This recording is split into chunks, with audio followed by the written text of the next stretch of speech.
At 12:18 p.m., 20 doctors stood around a dying Navy SEAL and realized something terrifying. There was nothing left to do that wouldn't break the rules. No blood, no obvious catastrophe, just a monitor quietly counting down 1 decimal at a time, like his life was slipping through a crack no one could see. You know that feeling, don't you? When you've done everything right, followed every step, and the world still tilts anyway. The room was bright, sterile, almost peaceful. That's what made it worse. In the corner, a rookie nurse didn't watch the doctors. She watched the timing. Because in war, the body doesn't fail like it does on paper. Stay to the end, and you'll see why the most dangerous move was doing nothing for 3 seconds. Drop your city in the comments and hit like if you've ever been underestimated. Nora did not plan to speak. Not in that room, not in front of that many people, not with a man dying under lights that made everything look clean and solvable. She had learned a long time ago that most rooms had rules, and the safest way to survive them was to let the important men keep talking until they ran out of air. But the monitor kept a different kind of time. It didn't care who had the title. About half an hour earlier, Tidewater General still felt like a hospital instead of a courtroom. The hallway outside Trauma Bay 3 smelled like antiseptic and coffee that had been burned too long. A housekeeper pushed a mop bucket past the trauma doors with the steady pace of someone who had seen enough to know that panic never made the floor dry faster. A television mounted near the nurses' station played the midday news without sound captions crawling across the screen like a second language nobody had time to read. Dr. Marcus Hale stood at the counter beside the charge nurse desk, with his hands braced on the edge, skimming a chart he had not yet signed.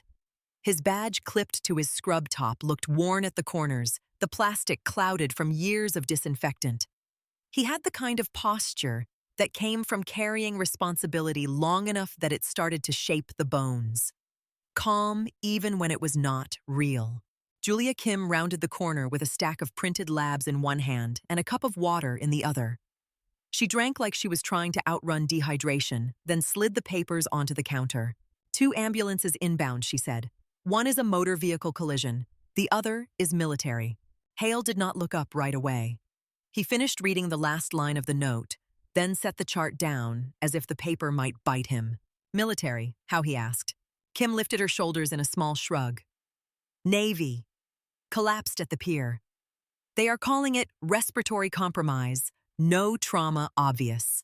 Collapsed at the pier, Hale repeated, and the words carried a weight that did not belong to them. Norfolk had its own gravity.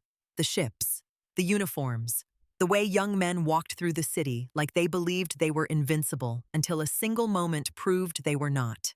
Ben Cole passed behind them, a respiratory therapist with tired eyes and a hand that always seemed to be adjusting something, a dial, a strap, a mask.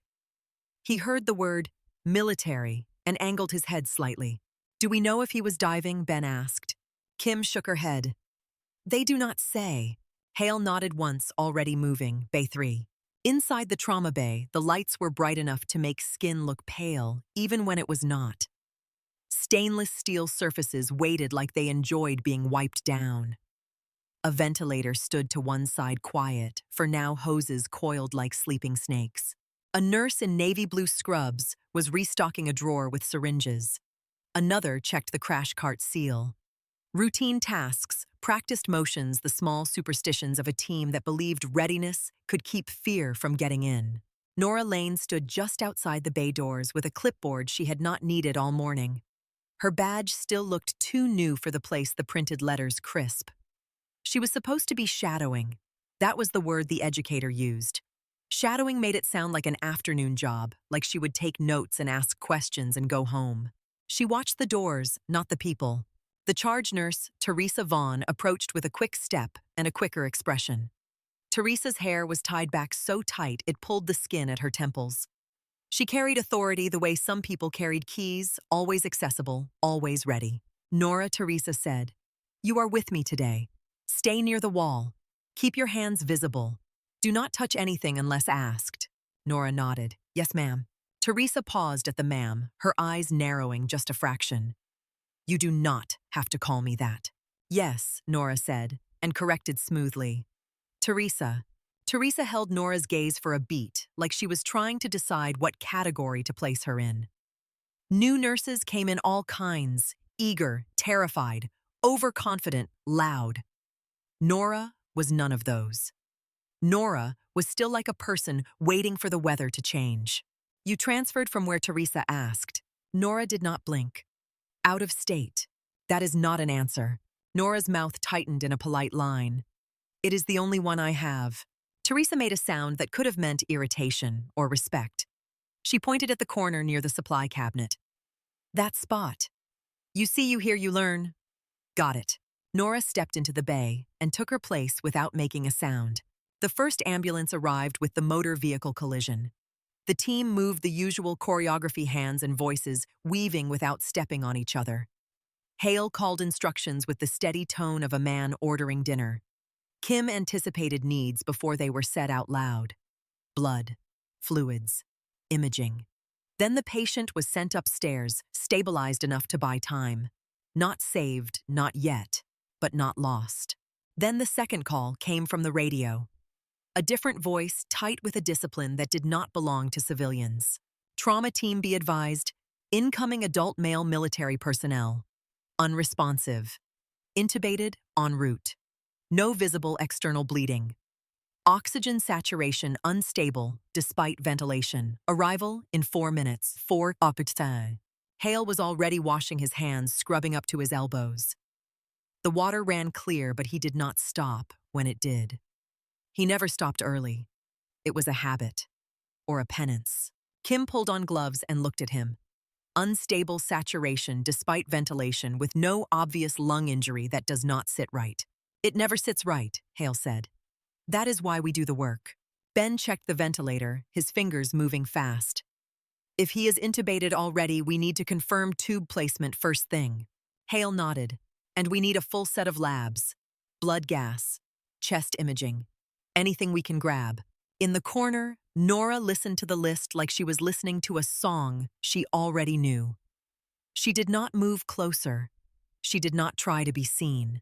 The trauma bay doors burst open and a gurney rolled in, pushed by paramedics in tan uniforms. Behind them came 2 men who did not wear uniforms but could not hide what they were. Their haircuts, their shoulders, the way they scanned the room.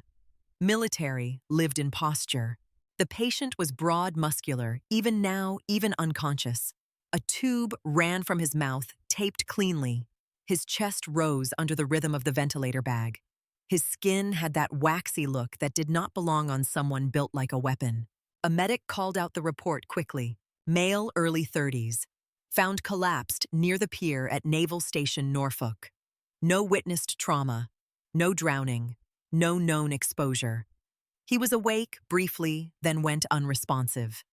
Saturations dropped into the 80s en route. Intubated. Lung sounds clear bilaterally.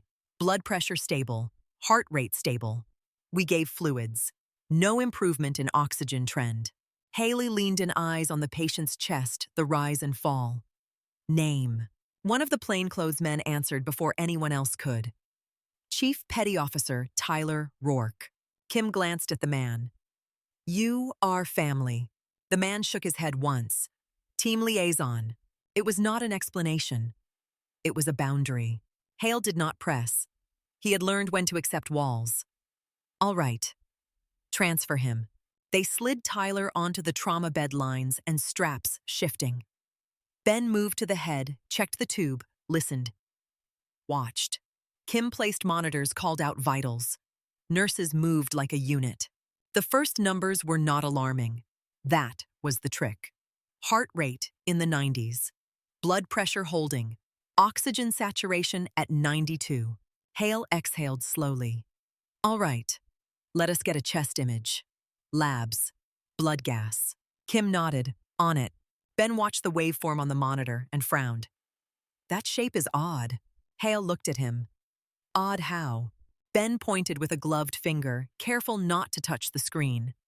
It is not matching the value. It is like the number is lagging behind what the waveform says. Kim leaned closer. Could be artifact. Could be, Ben said. Or could be something else. Hale's eyes flicked to Tyler's chest again. It rose mechanically, obedient to the machine. Tyler's face did not move. No grimace, no fight. The kind of stillness that made doctors suspicious. "Let us not guess," Hale said. "Let us measure." They moved through the first 10 minutes the way good trauma teams did, fast without rushing. Confirm tube, listen, scan, lab draw, imaging, adjust ventilator settings in small increments. Kim called out results as they came, in her voice precise. Chest image is clear. No consolidation. No pneumothorax.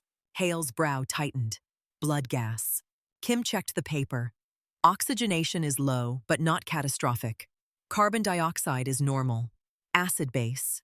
Drifting. Ben made a small sound in his throat. If the lungs are clear, why is the oxygen dropping? Hale had no answer yet. Could be perfusion. Could be cardiac. Kim shook her head. Echo looks okay. A nurse called from the foot of the bed.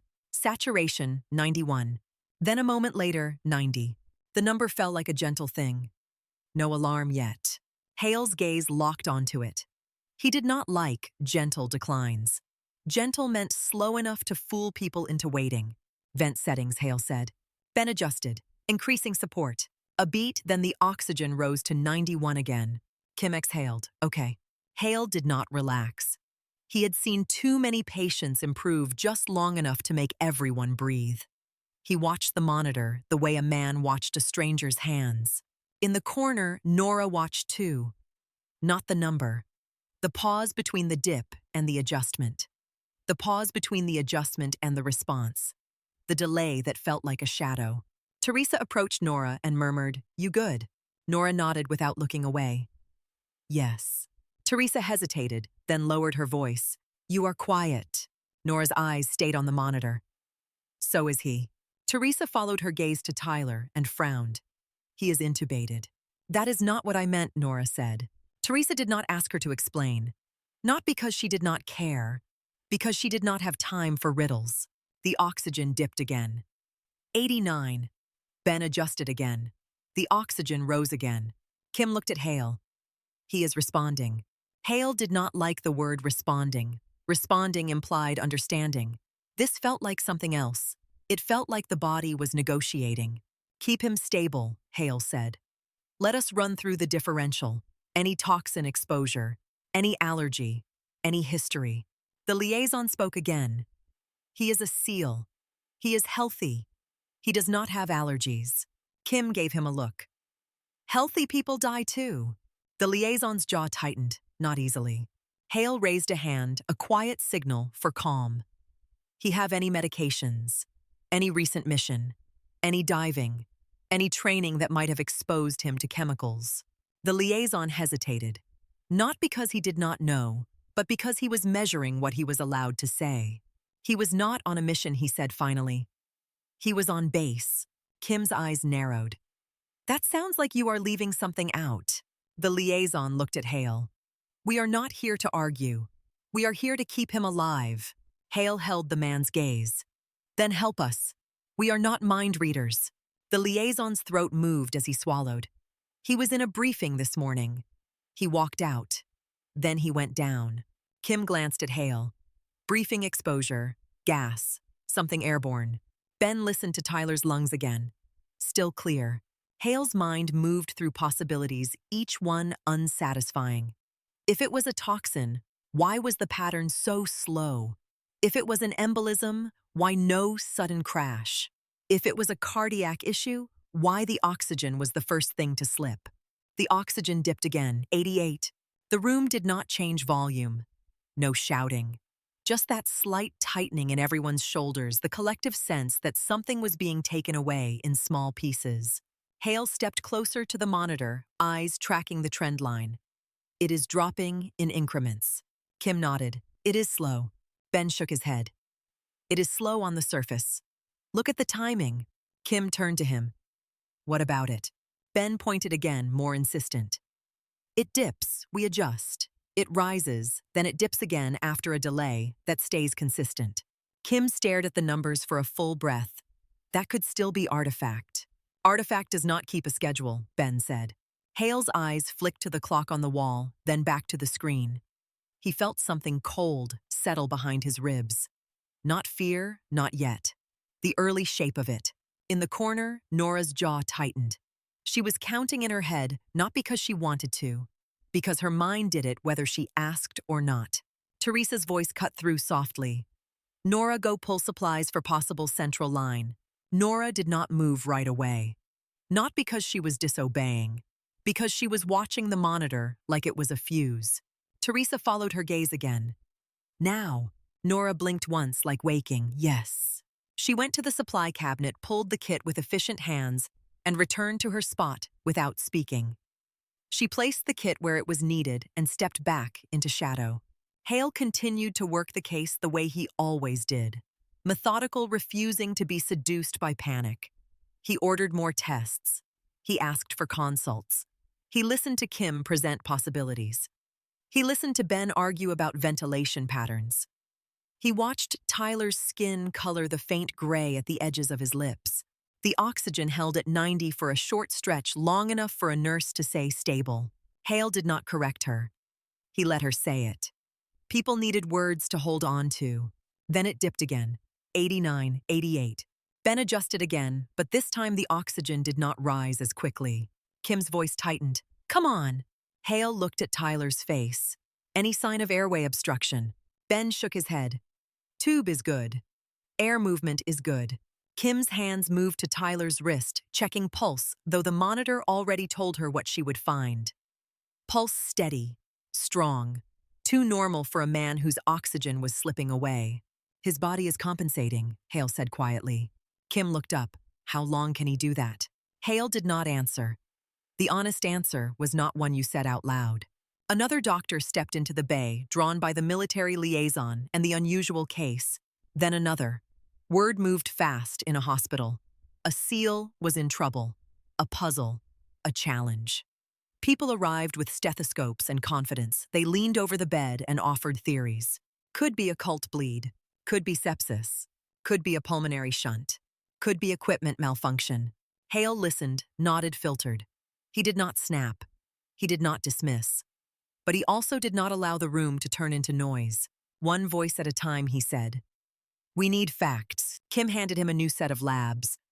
White count is normal. No fever, no obvious infection. Hale rubbed his thumb against the edge of the paper. Cardiac enzymes. Kim shook her head. Not elevated. Ben looked frustrated now. Then why is he dropping? The oxygen dipped again, 87. This time the alarm chirped a polite warning that was almost worse than a scream. The chirp reminded everyone that the machine had been patient, but it was not going to be forever. Hale felt his own pulse quicken. He hated that moment when a case shifted from curiosity to consequence. When you could feel the room begin to separate into two kinds of people, the ones who stayed focused and the ones who started to prepare their excuses. He leaned into Tyler. Tyler, if you can hear me, fight. Tyler did not move. Kim watched Hale. Then Tyler, then the monitor again. He is not improving. We are stabilizing him for seconds. Ben said this is not the lungs. It cannot be. Haley looked at the waveform again. It had a subtle hitch, a slight delay that seemed to repeat. Hale felt the edges of an idea forming, but it was not complete enough to speak. He glanced around the room. People filled it now, doctors, nurses, therapists. Too many bodies, too many eyes. Then he noticed Nora again in the same corner, still as a statue, eyes fixed on the monitor. She was not scanning the room. She was not checking the chart. She was watching the intervals like she had a metronome in her head. Teresa stepped in front of her briefly. Nora, you are not assigned to observation duty. You need to move. Nora's gaze did not shift. I am moving, she said softly. Teresa frowned. You are standing. Nora blinked once, then looked at Teresa. Her eyes were calm, but there was a kind of sharpness under the calm, like a blade that had been put away, but not forgotten. I am moving in my head, Nora said. It matters. Teresa's mouth opened, then closed. She had no category for that answer either. The oxygen dipped again. 86. Ben adjusted the ventilator more aggressively now, and the number rose to 87, then held. Kim exhaled hard.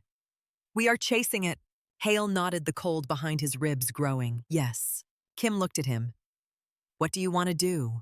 Hale's eyes flicked to the clock again. Noon was a strange time for death. Death felt like it belonged to night, to the late hours when people were tired and hospitals were quiet. Noon made everything feel unfair. We prepare supportive measures, Hale said. The phrase sounded like a plan. It was not. Kim heard the truth behind it. Her jaw tightened. Stabilize and reassess. Hale did not respond. He did not need to. The room understood the language. Supportive measures meant you were building a soft landing. The oxygen dipped again, but smaller this time. 85.9. Hale's eyes narrowed. It was not the fall that caught him. It was the rhythm of it, the way it arrived not as chaos, but as pattern. Ben leaned closer to the monitor. That dip came late. Kim looked at him. Late compared to what? Ben swallowed. Compared to the last one. Hale stared at the trend line. Keep watching.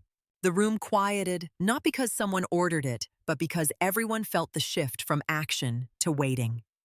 Waiting was the worst part of medicine. It made you feel like you were doing nothing, even when you were doing everything.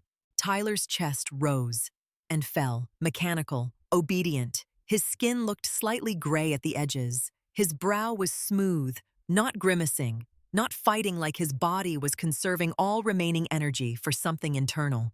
Kim stood at the foot of the bed, hands on the sheet staring. She was young, but not naive. Hale had seen her handle violence and tragedy without flinching. He had also seen her afterward in the break room, quietly drinking water like it might wash the day out of her mouth. Come on, she whispered so low only the bed could hear. Hale watched her for a beat, then turned his attention back to Tyler. He thought about the liaison standing near the door, the way the man had said seal like it was a shield. Hale knew that shield. He had worn different shields in his own life. Doctor, attending, calm, useful. Shields made people feel safe until the moment they cracked. The oxygen held then dipped again. 85.8. Ben's eyes widened slightly. There it is again. Hale did not move. He watched the clock. He watched the number. He watched the waveform. He tried to see what Ben was seeing. Then he caught it. Not as a fact, but as a sensation. The body was not reacting to their actions in real time.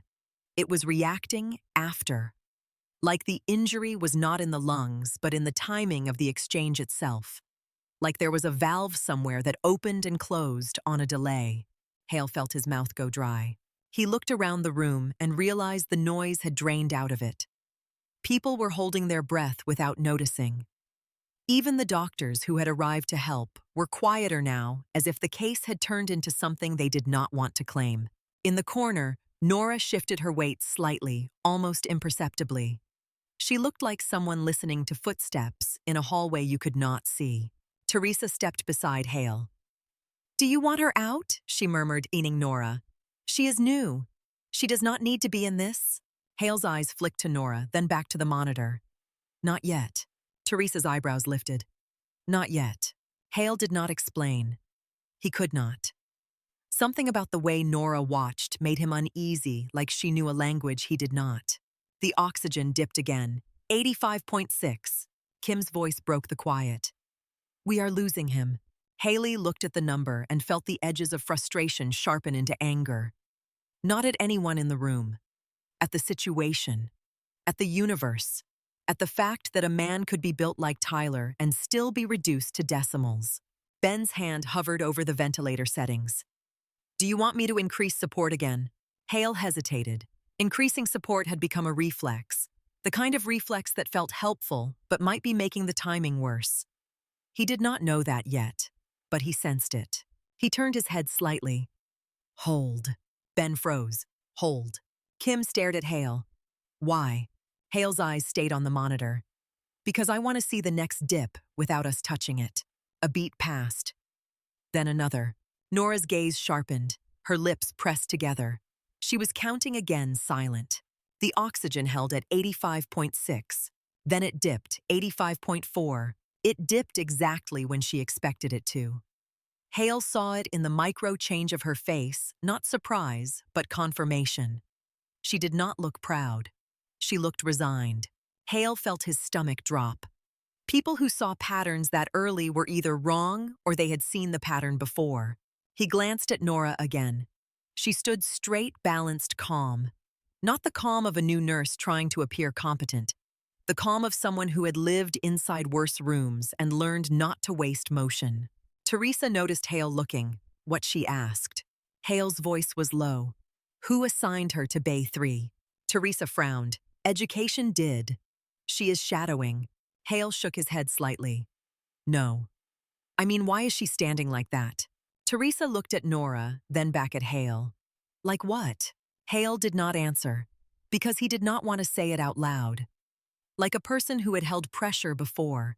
Like someone who knew what a countdown felt like when it was real. Ben cleared his throat softly. Doctor, the number is not recovering. Hale nodded once. All right. He stepped closer to the bed and forced his mind back into the practical. We stabilize. We reassess. We keep him alive long enough to find the cause. Kim's eyes held his. And if we cannot find the cause, Hale did not blink. Then we do not stop trying. The oxygen dipped again and the alarm chirped louder. Hale lifted his hand to signal for everyone to focus. Supportive measures. Prepare. The words moved through the room like a chill. Nurses shifted toward drawers. Ben prepared to adjust. Kim reached for medications, her movements precise, but faster now. In the corner, Nora's shoulders rose and fell with a slow breath. She looked at the monitor one more time, then at Hale, and then back at the monitor, as if confirming the order of things. She took one step forward, not into the center, just close enough that her voice would land where it needed to. Doctor, she said quietly. Dr. Hale turned his head just enough to acknowledge her, without giving her the room. He was still watching the monitor, still listening to the soft chirp that seemed to be testing how loud it needed to get before anyone admitted defeat. Teresa's eyes widened a fraction. New nurses did not address the attending like that in the middle of a case. They waited. They asked permission. They learned their place. Nora did neither. What Hale asked voice clipped not unkind, but sharpened by the pressure building under his calm. Nora's gaze never left the waveform. You asked to see the next dip without touching it, she said. You just did. Hale's jaw tightened, and it came on a delay, Nora replied. Not random, not artifact. Dr. Kim turned toward her, fully now, irritation flashing behind her eyes. Who are you? She demanded, then caught herself and corrected. Who assigned you to this bay? Teresa answered quickly. She's shadowing. Kim's stare did not soften. Then shadow. Do not diagnose. Nora did not flinch at the tone. She took one breath and let it out slowly through her nose, like she was steadying herself against the urge to say something she could not take back. If you keep treating the number Nora said, you are going to lose him. Ben Cole's head snapped toward her. Not with offense, with attention. Hale finally looked at her. Really looked. New badge. Plain scrubs. Hands empty. No clipboard. No nervous smile. She stood with her weight balanced, shoulders relaxed, as if she could hold this room up if it started to collapse. What are you seeing? Hale asked. Nora's eyes flicked to the clock and back to the monitor. Timing, she said. The dips are not primary. They are secondary. Kim scoffed. Secondary to what? Nora did not answer right away. She waited until the monitor dipped again, as if she wanted the room to hear the truth in real time. 85.2. She spoke into the quiet that followed. Secondary to a pressure mismatch. Ben's brows drew together. Between what? Nora's voice stayed even. Between what the machine is doing and what his body is trying to do underneath it. Hale felt a cold thread pull tight in his chest. The sentence was not a diagnosis. It was a direction. And for a split second, it made awful sense. Kim shook her head. That is vague. Pressure mismatch is not a clinical answer. It is when the pattern is the clue, Nora said. Teresa stepped closer, lowering her voice. Nora, you need to let the physicians work. Nora glanced at Teresa for the first time, her expression calm but intent. They are working, she said. They are just working on the wrong thing. Kim's face flushed. Excuse me. Hale lifted a hand, palm out, an old gesture that stopped arguments before they became fires.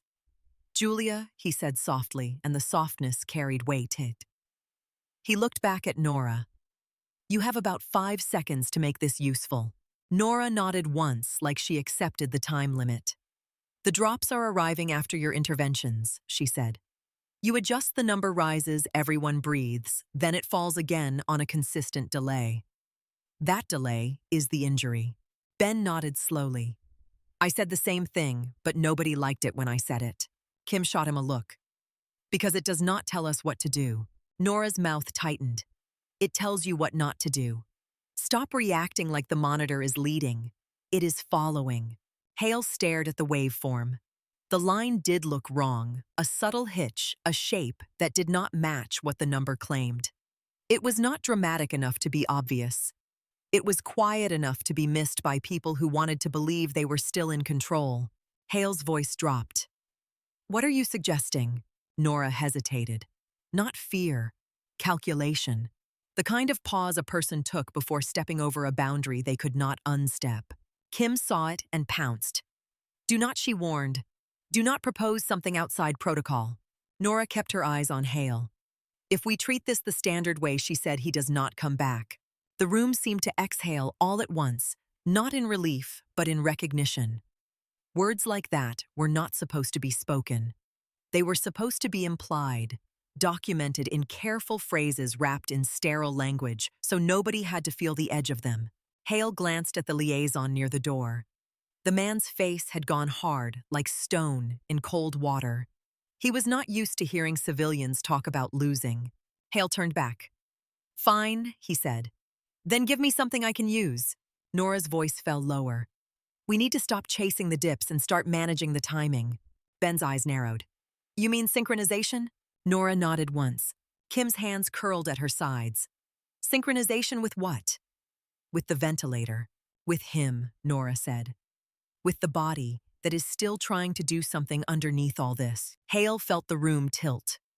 He had spent his career forcing bodies into predictable pathways, guiding them back toward the curve. Nora was talking about letting the curve change and following it. Hale's mouth went dry. Where did you learn to think like that? Nora did not answer. Her silence was not evasive. It was protective, like she had learned that names had consequences. Kim stepped forward.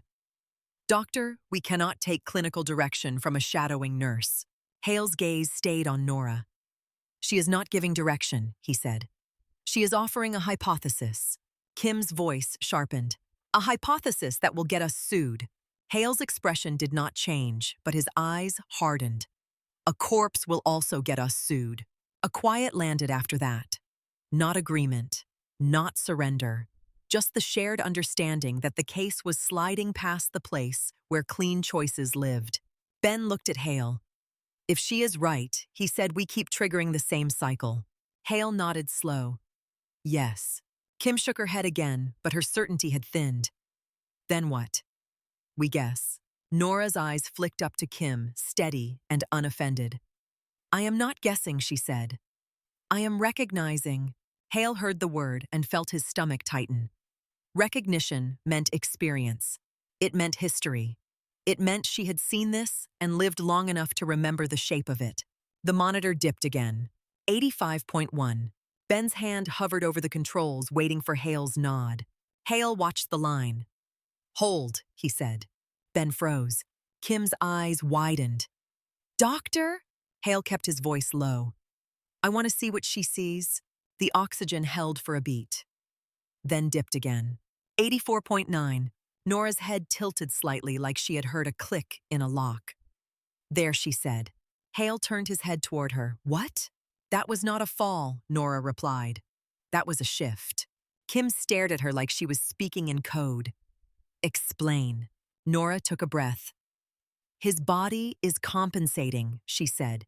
It is moving pressure around. It is buying itself time. Every time we force support, the same way it compensates again. But the compensation is getting tighter. When it runs out, it will not decline in decimals. It will drop all at once. Ben swallowed. Even Kim went still. Hale felt the words settle into his bones. He had seen patients fall off cliffs. They always looked stable right before they fell. Hale looked at Tyler's face. The man was still, too still, as if his body had put every spare resource into an internal fight that the room could not see. Hale turned to Teresa. "Clear the bay," he said softly. "Only essential personnel." Teresa nodded, already moving. "Everyone else out," she called firm. "This is not a gallery." A couple of physicians lingered, unwilling to leave, then backed away under Teresa's stare. The room thinned. The air felt cleaner, but the pressure increased, like fewer bodies meant fewer places to hide. Kim stayed, Ben stayed, Teresa stayed, the liaison stayed near the door, arms crossed, gaze locked on Tyler. Nora remained at the edge, hands visible, posture steady. Hale faced her. "I am going to ask you again," he said. "What are you suggesting we do?" Nora's eyes did not blink. "Start with positioning," she said. "Not a big move. A small one." Kim's voice was tight. "Positioning is supportive care. That is not a solution." "It is a test," Nora replied, "a safe prelude." Hale heard the phrase and felt a faint chill. Prelude was not a word used in trauma bay language. It sounded like a person who saw steps that were not written down. Hale kept his tone neutral. "What kind of positioning?" Nora looked at the bed like it was a map. "Rotate him slightly to the left," she said. "Then wait. Do not touch anything else. Watch the waveform." Kim's mouth opened, then closed. It was not an outrageous request. It was not a heroic intervention. It sounded almost too simple to matter. Hale looked at Ben. "Do it." Ben hesitated for half a beat, then nodded. He and Teresa adjusted Tyler carefully, shifting the bed a small amount. Tubes moved, lines held, tape stayed firm. The room held still. 1 second passed. 2, 3. The oxygen number did not rise. It did not fall. It held. Ben's eyebrows lifted. That did something. Kim stared at the monitor. Or it coincided. Nora did not react. She watched the waveform like the number was irrelevant. "Timing," she said softly. "It will hold for a moment." Hale's eyes flicked to her. "How long?" Nora's gaze stayed on the line. "About 20 seconds." Kim shot Hale a look that said, "This is absurd." Hale ignored it and watched the clock. 10 seconds. 15. At 17 seconds, the oxygen dipped. Not a big dip. Just enough to prove Nora had not guessed. Kim's breath caught. Ben made a sound under his breath that might have been a curse or a prayer. Hale turned his head slowly toward Nora. "What next?" Nora answered without hesitation. "Slight elevation. Minimal. Then wait again." Kim's voice cracked with disbelief. "You are calling this like a drill." Nora's eyes did not leave the monitor. "Because it is," she said. "It is a sequence." Hale felt something shift inside him. A sequence meant commitment. It meant this was not a one-time adjustment. It was a path you did not step onto unless you were willing to walk it through. Hale nodded once. "Do it." Teresa adjusted the bed a fraction, careful, controlled. The oxygen steadied again. Held. Then rose a hair. Not enough to feel safe. Enough to feel possible. Ben leaned closer to the screen. "Waveform looks cleaner." Kim swallowed. "How?" Nora spoke without pride. "Because the body stopped fighting the machine for a second," she said. "We gave it room." Hale's heart beat harder, not with hope, but with dread. Hope made people reckless. Kim crossed her arms, trying to rebuild her defenses. "Where is this coming from?" she demanded. "You are not trained for this." Nora finally looked at her. The look was not hostile.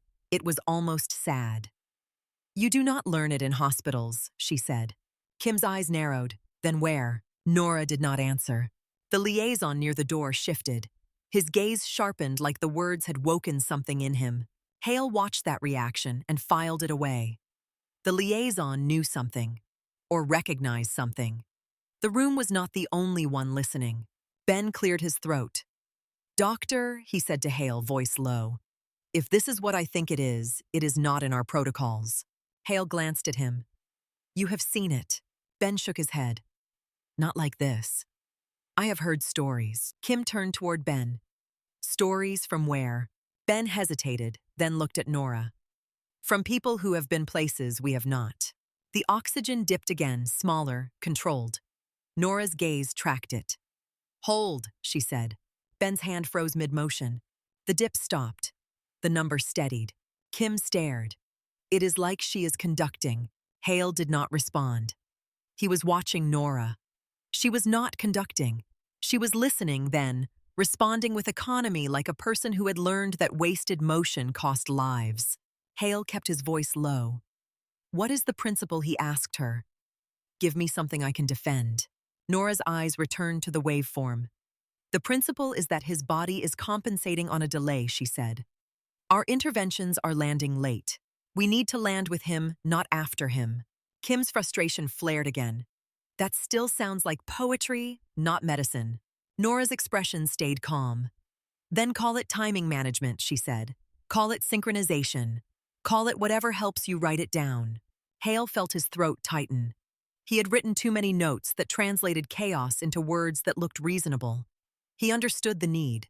He also understood how thin it was. The oxygen rose again, a small climb.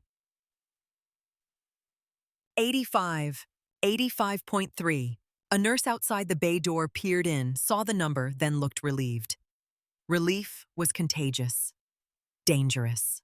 Hale saw Teresa's shoulders loosen slightly, saw Kim's jaw unclench by a fraction. Nora did not change expression.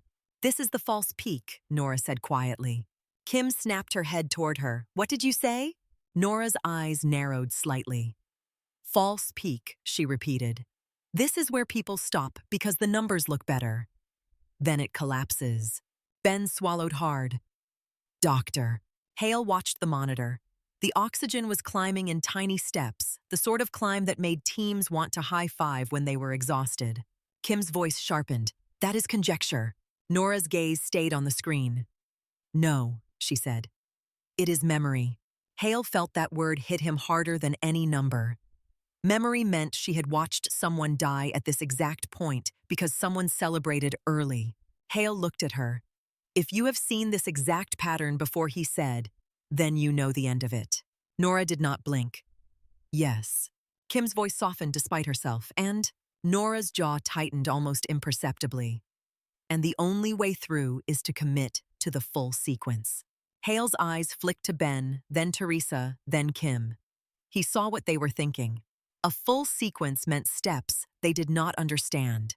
It meant moving without consensus, without a guideline to hide behind. Kim said it out loud. There is no partial, she said, echoing Nora's earlier language. If we do this, and it goes wrong, we own it. Hale nodded. Yes. The liaison near the door stepped forward a fraction. Do it, he said, voice low. Not an order. A plea wrapped in authority. Kim turned sharply. You do not get to vote. The liaison's eyes did not leave Tyler. He is not a vote, he replied. He is a man. Hale raised a hand again. Enough, he said. He looked at Nora. You still have not told me where you learned this. Nora's gaze lifted to him for the first time with something like warning. You do not want that answer in this room, she said. Hale felt a chill. He believed her. Kim's voice went quieter. Why? Nora looked back to the monitor. Because it changes what you think you are treating, she said. It makes this more than a case. Hale stared at her profile, at the stillness, at the lack of fear. He had seen that look before, in soldiers who came in bleeding and refused pain medication. People who had learned to compartmentalize because the alternative was breaking. Hale forced himself to focus. All right, he said. We keep going, but we keep it controlled. We document every move. We stay coordinated. Nora nodded once. Ben leaned closer to Nora, voice low, careful. When you say full sequence, he asked, what does that mean? Nora's eyes stayed on the waveform. It means we do not stop at the first improvement, she said. We do not correct every drop the way we want to. We wait for the right drop. Kim's expression tightened. Wait for a drop. You are asking us to accept worsening numbers. Nora's voice stayed calm. I am asking you to accept that panic is the enemy. Hale glanced at Tyler's face again. The man's brow was still smooth, but his lips had grown slightly dusky. The body was still compensating, still holding the line. Hale could feel the clock inside the body separate from the clock on the wall. The oxygen climbed again. 85.6, 85.8. The alarm quieted. Ben exhaled long and slow. We are gaining ground. Hale wanted to believe it. He wanted to let his shoulders loosen. He wanted to let his mind shift from crisis to relief. Nora's eyes narrowed. Hale caught it, what he asked. Nora spoke without raising her voice. This is the peak, she said. It is supposed to feel like relief. Kim stared at her, irritation and fear mixing. How can you be so sure? Nora's mouth tightened. Because the timing has not changed, she said. The body is still compensating. The machine is still late. The mismatch is still there. Ben's gaze flicked to the waveform. She is right. The shape is not resolving. Kim swallowed. Then why is the number improving? Nora's voice dropped. Because the body is spending what it has left. Hale felt his stomach drop. He had watched patients spend their last reserve before. It looked like a miracle until it looked like a collapse. Hale stepped closer to the bed. Tyler, he said quietly. Hold on. Tyler did not respond, but his chest rose and fell, steady under the machine. He looked almost peaceful. Hale hated that. Peace was not always peace. Sometimes it was surrender. The oxygen climbed to 86.2. Kim's voice softened. Doctor, we might be stabilizing him. Hale stared at the number. Stabilizing. The word felt like a warm blanket in a trap. Nora did not move. False peak, she said again. Teresa's eyes flicked from Nora to Hale. She did not speak, but Hale saw the question in her face. Do we trust her? Do we keep going? Hale did not answer with words. He answered by keeping his eyes on the waveform, by refusing to celebrate. Ben shifted his stance, readying his hands. Tell me when he murmured to Nora, not to Hale. It happened so quietly that nobody could accuse him of defiance, but the meaning landed all the same. Kim noticed. Her jaw tightened. She was losing the room. Kim stepped closer to Hale and lowered her voice so Tyler could not hear it, even if he could hear anything. Marcus, this is not how we do trauma care. Hale did not look away from the monitor. I know. Then why are we doing it? Kim demanded. Hale's voice stayed calm, but the calm was hard now. Because nothing else is working. Kim's eyes flashed. And if he dies on this table while we are following a shadow nurse's instincts? Hale finally turned his head toward Kim. His gaze was steady. Then he dies. After we tried something we could defend to ourselves, he said. Not after we watched decimals fall and called it supportive care. Kim's mouth opened, then closed. She looked down for a fraction, then back up. Her voice softened just a hair. You are trusting her. Hale looked at Nora. I am trusting the pattern, he said. She just happens to be the only one in the room who is willing to name it. The oxygen held at 86.2. Then it dipped. Not a gentle dip. A sharper slide. 85.8. 85.3. The monitor chirped louder, irritated now. Kim's shoulders stiffened. There it is. Ben's hand moved toward the controls. Nora's voice cut through quiet, but absolute. Hold. Ben froze. Kim snapped, we cannot hold. Nora's eyes stayed on the waveform. Yes, she said. We can. The oxygen dipped again. 84.9.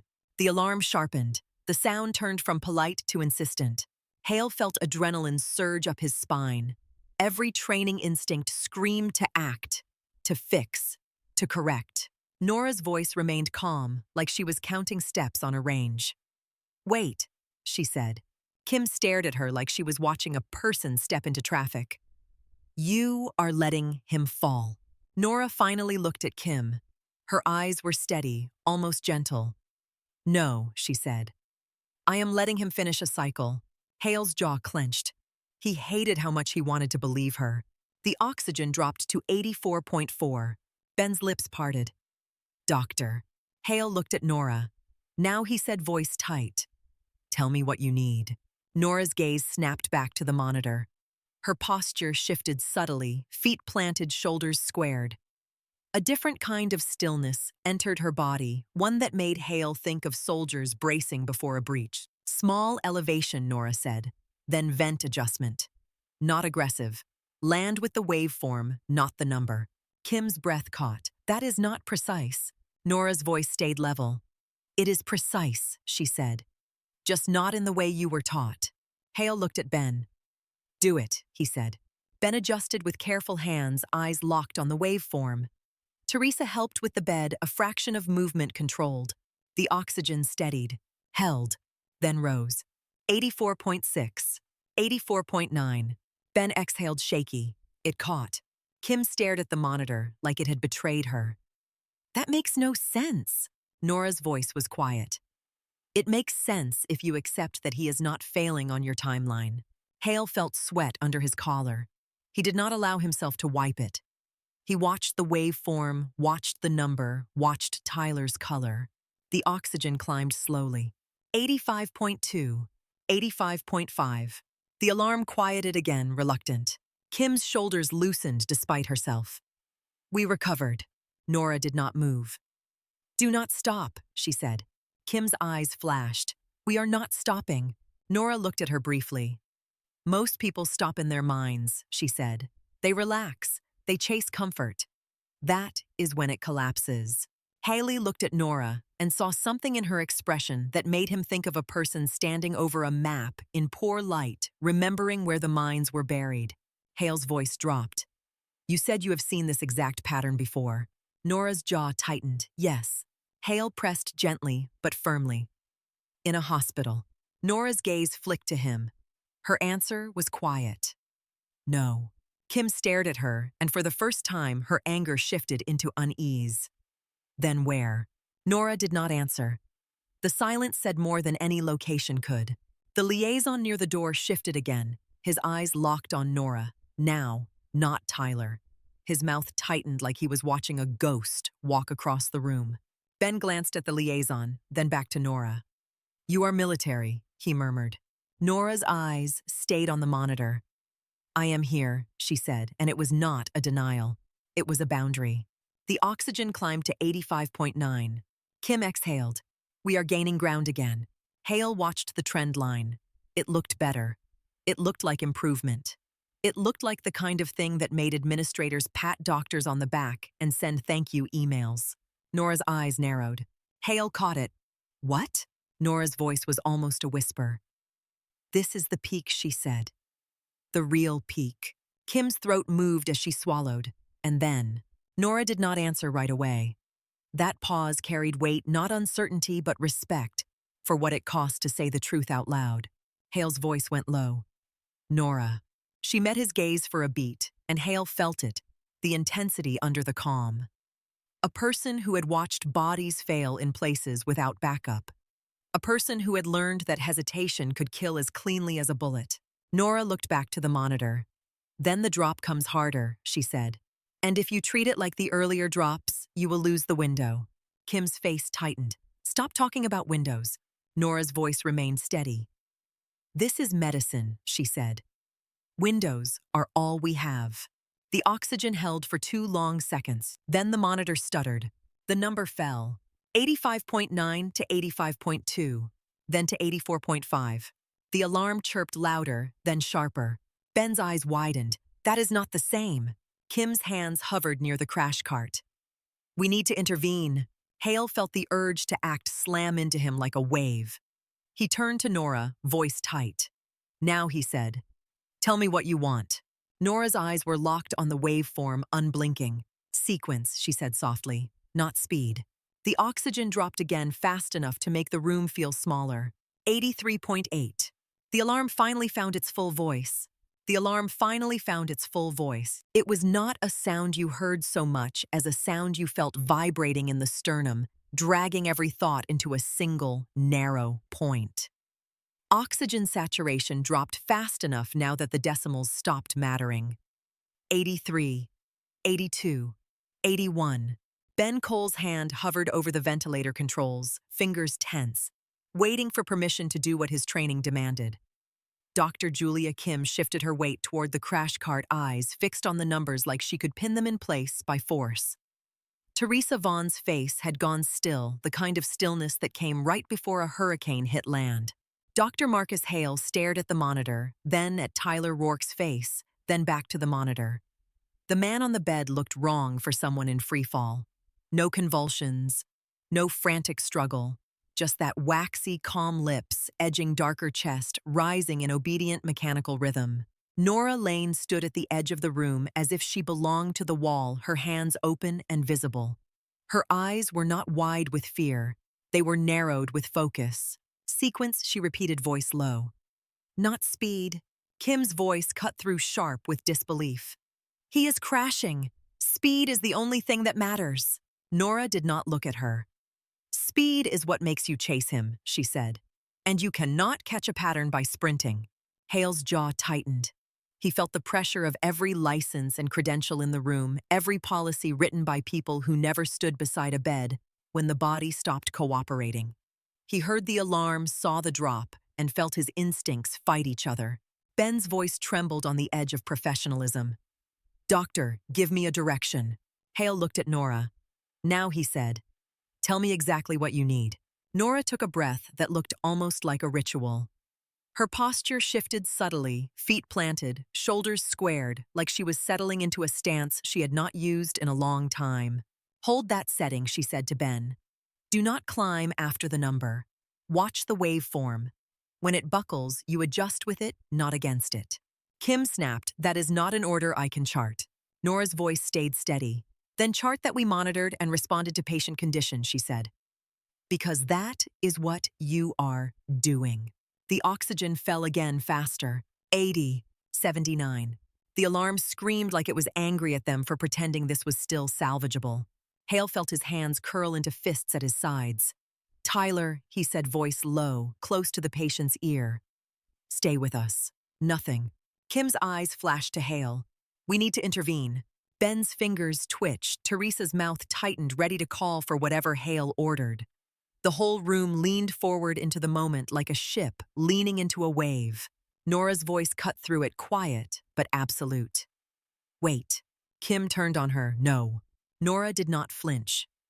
Wait, she said again, and it was not defiant. It was certain. Hale's gaze locked onto Nora. Explain, he demanded. Nora stepped closer to the bed, for the first time, not touching Tyler, only closing the distance enough that the heat of his skin seemed to reach her. She stared at the monitor like it was a map. This is the point where civilian protocol fails, she said, her voice level, because it assumes the body will respond the same way twice. Kim shook her head, anger and fear braided together. You are asking us to watch him die. Nora's eyes stayed on the waveform. No, she said. I am asking you to stop interrupting what his body is trying to complete. The oxygen dropped into the 70s. Ben's voice cracked. We are losing him. Teresa whispered Marcus. Hale looked at the clock on the wall, then back at Tyler. Noon sunlight poured through the high window, bright and indifferent, painting the sterile room with a warmth that did not belong to what was happening. He looked at Nora again. If you are wrong, he said. Nora met his gaze. Her eyes were steady, and in that steadiness, Hale saw something that made his stomach tighten. Not arrogance, not bravado, experience. If I am wrong, Nora said, then I will walk out of here without a job. If I am right, he will not survive if you keep grabbing at him every time the monitor scares you. Kim's voice rose. This is insane. Nora turned her head slightly toward Kim, the smallest acknowledgement. You do not have to believe me, she said. You only have to watch. The waveform buckled a subtle collapse in the shape that made Ben inhale sharply.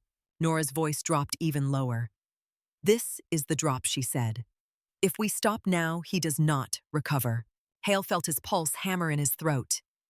And if we continue, Nora paused. The pause was not hesitation. It was respect for cost. If we continue, she said finally, we commit to the full sequence. Kim's eyes widened.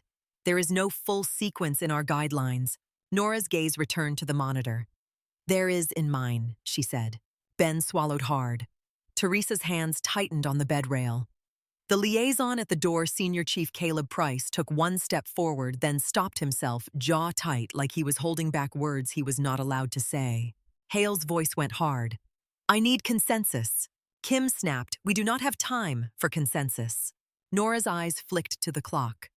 She is right, she said, meaning Kim. It was the last thing Hale expected Nora agreeing with the person who wanted to shut her down. You do not have time to vote. Hale felt the room compress around him. 20 doctors had been there earlier. Now it felt like only 5 people existed, and every one of them was holding a different version of the truth. The oxygen fell again. 75, 73. Kim's hand hovered over the crash cart latch. Ben's fingers hovered over the controls. Teresa hovered over the call button. Hale stared at the monitor, then at Tyler's face, then back at Nora. Proceed, Hale said, voice low.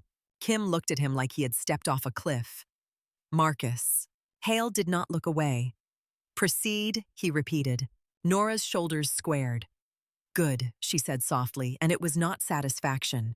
It was acceptance. Sequence, Nora said, voice calm, practical. Elevation, minimal. Vent adjustment, minimal. Then hold. Ben moved in tight coordination, not rushing, watching the waveform like it was speaking. Teresa adjusted the bed with careful hands. Kim watched, jaw clenched, trying to hold on to control by observation. The oxygen steadied for a breath, then rose a fraction. 74, 75. A fragile thread of hope stretched across the room. Someone exhaled too early. Nora's eyes narrowed. Do not breathe yet, she murmured, and her words landed like a hand on a shoulder. Kim snapped, stop saying things like that. Nora did not respond. She was watching the waveform now, not the number tracking the shape the way a hunter tracked a trail. Hale's voice went low. What are you looking for? Nora answered without looking at him. The moment it resists, she said. The body resents being forced back into balance. That resentment has a shape. Ben's eyebrows lifted, half fear, half awe. You can see that. Nora's voice stayed flat.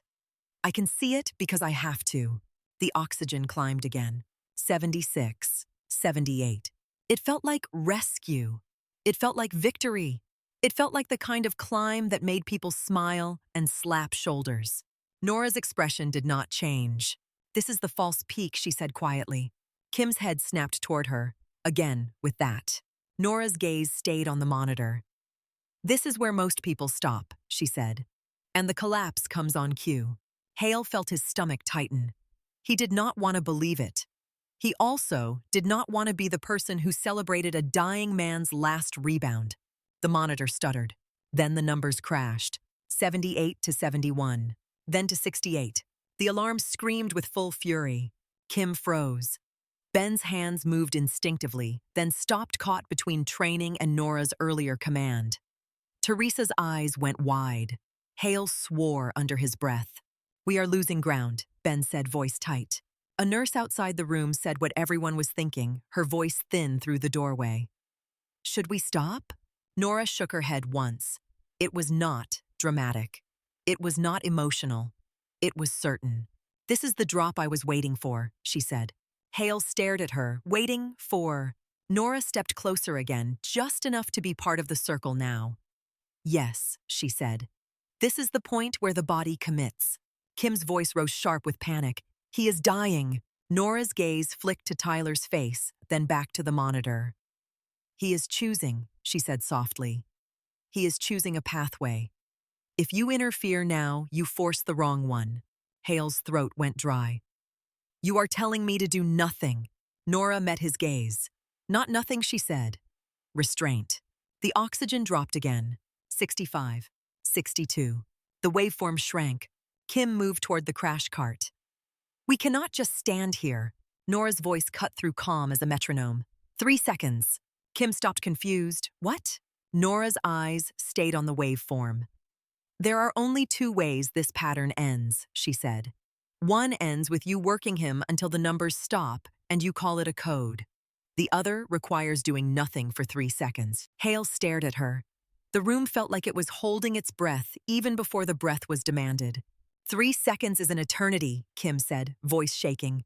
Nora's gaze did not break. Yes, she said. That is why it works. Ben's lips parted. Doctor. Hale looked at Tyler, then at Kim, then at Ben, then at Nora. He felt the weight of every person who had died on his watch, every moment he had wished. He could rewind every time he had told a family they did everything. He heard his own voice come out hoarse. "If we do this," he said, "we do not come back." Nora nodded once. "I know."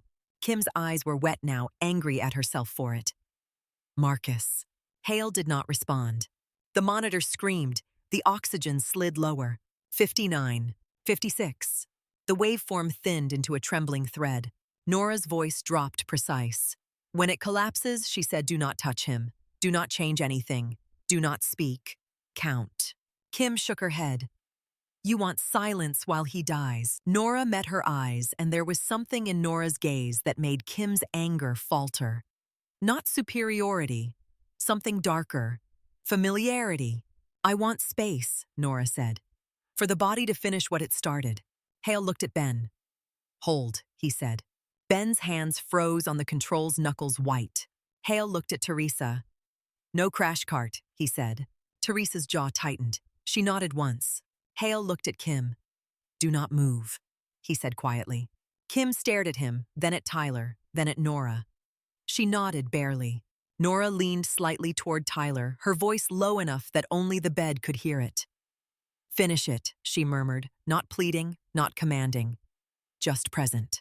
The waveform buckled. The heart rate spiked, then dropped. The oxygen plummeted. Hale's vision narrowed. He could hear his own heartbeat in his ears. Nora's voice was a whisper, but it carried. 3. The monitor line wavered, then flattened. Kim's breath caught in her throat like a sob she refused to release. 2. Hale's eyes flicked to Tyler's chest. It rose with the ventilator. It still rose. But it looked wrong, like the machine was moving a body that had already stepped away. 1. The line flatlined. Not a dramatic code with a siren and bodies rushing in. Just a flat, merciless line, the sound of the alarm stripping away any remaining illusion. Kim made a sound half protest, half grief. Ben's hands twitched toward the controls. Teresa's fingers tightened on the bed rail. Caleb Price's jaw clenched so hard, a muscle jumped in his cheek. Hale held himself still with an effort that felt like holding back a flood. Then Tyler's body reacted. A sharp, involuntary breath pulled against the ventilator, not passive, not mechanical. It was a jerk of life, fierce and sudden. The waveform jumped. The oxygen surged back in a jagged spike like a flare shot into a dark sky. The flat line broke into trembling peaks. The room did not cheer. Nobody spoke. Hale stared at the monitor like it was lying. "Pulse." Hale said, voice rough.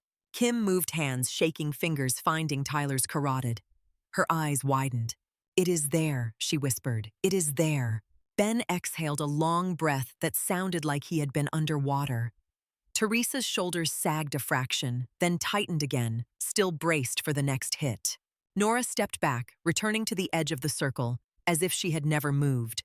Her face showed no triumph, only focus, like the fight was not over until the body stopped arguing. Hale's chest rose and fell once a breath he had not realized he had been holding. "What did we just do?" Kim asked, her voice small. Nora looked at the monitor one last time. "We gave him a chance," she said. The alarm quieted, reluctant, like it did not want to trust this either. The oxygen steadied in the low 80s, fragile, but real. The waveform held its shape without buckling. Hale forced his mind back into motion. "Reduce support carefully," he said to Ben. His voice was controlled again, but the control looked different now. Less confident, more reverent. Ben nodded, adjusting with hands that were still unsteady. The numbers held. A murmur rippled through the room, not excitement, something closer to respect. The kind that crept in when outcomes forced people to reconsider what they thought was possible. Kim stared at Nora, how she said. It was not accusation anymore, it was a raw question. Nora did not answer immediately. Her gaze stayed on Tyler's face, on the subtle color returning in uneven patches, like the body was relearning itself. Hale turned toward Nora, eyes sharp. "That technique," he said. "Where did you learn it?" Nora's expression tightened. The question hit her like a hand on an old bruise. "I need to know," Hale added, voice lower now, "because if anyone asks, I have to say something." Nora met his gaze. Her eyes were calm, but there was a warning in them. "It will not be in the chart," she said. Hale stared at her. "That is not an answer." "It is the only safe one," Nora replied. Kim's voice was quieter. "Safe for who?" Nora did not look at her. "For everyone in this room," she said. Hale's jaw tightened. He hated secrets in medicine. Secrets killed people. But he also recognized the look on Nora's face, the look of someone who knew the cost of speaking certain words. Tyler's hand twitched. It was barely a movement subtle as a ripple on water, but Nora's gaze snapped to it instantly. "He is coming back," Nora said. Kim leaned closer, eyes wide. "That is reflex." Nora shook her head once. "No," she said. "That is intention." Hale stepped closer to the bed, watching. Tyler's fingers curled again, then released. The movement was weak, but purposeful. Hale's pulse jumped. "Light and sedation," he said. Kim hesitated, then obeyed. Ben adjusted quietly. Teresa watched the doorway, alert now, in a different way, as if survival had opened a new phase of danger. Seconds passed, then Tyler's eyelids fluttered. Once, twice, then opened. His eyes were unfocused, at first glassy, struggling to anchor. They scanned the ceiling lights, the blur of faces leaning over him, the unfamiliar shapes of scrubs and gloves. Then his gaze found Nora. Everything else fell away. His breathing changed, not faster, controlled, deliberate. The kind of control that came from habit, not comfort. A trained response surfacing through sedation and pain. Nora took a small step forward, cautious now, her voice low and steady. "You are in a hospital," she said softly. "You are safe." Tyler's eyes did not leave her face. He tried to lift his arm, the one not restrained. The movement was weak, shaking, but precise, as if his muscles remembered a ceremony, even if his body did not remember where it was. Kim stepped forward reflexively to stop him. Hale held up a hand, freezing her in place. He did not know why. He only knew the room had already been wrong once today, and resisting the wrong thing could be fatal. Tyler's hand reached his forehead. He saluted.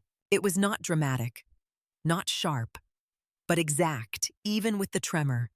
A salute a man gave when he meant it. The room went dead silent. Ben stopped breathing. Teresa's eyes widened. Kim's mouth parted, stunned. Nora froze. For the first time since she had spoken, since she had guided them through something none of them understood, her composure cracked.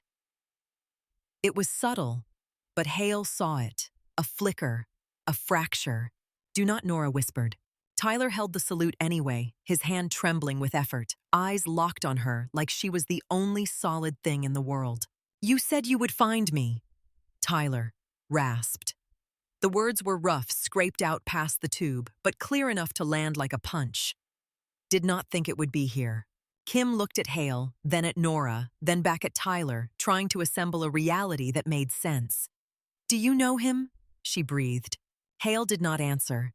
He was staring at Nora now because the question had already moved past Tyler. Nora reached out slowly and lowered Tyler's arm with practiced care, careful not to jostle lines or tubing. Her touch was gentle, but the gentleness looked like discipline, not tenderness. "You are confused," Nora said, but her voice lacked conviction. Tyler's lips pulled into something that might have been a smile, if he had the strength. "No," he rasped. "Kandahar. Left side breach. Night rotation." Nora's jaw tightened. "That was not me," she said. Tyler's eyes did not blink. "You always say that," he whispered. The room felt like it had shifted on its foundation. Hale watched Kim's face go pale as she realized what she had just heard.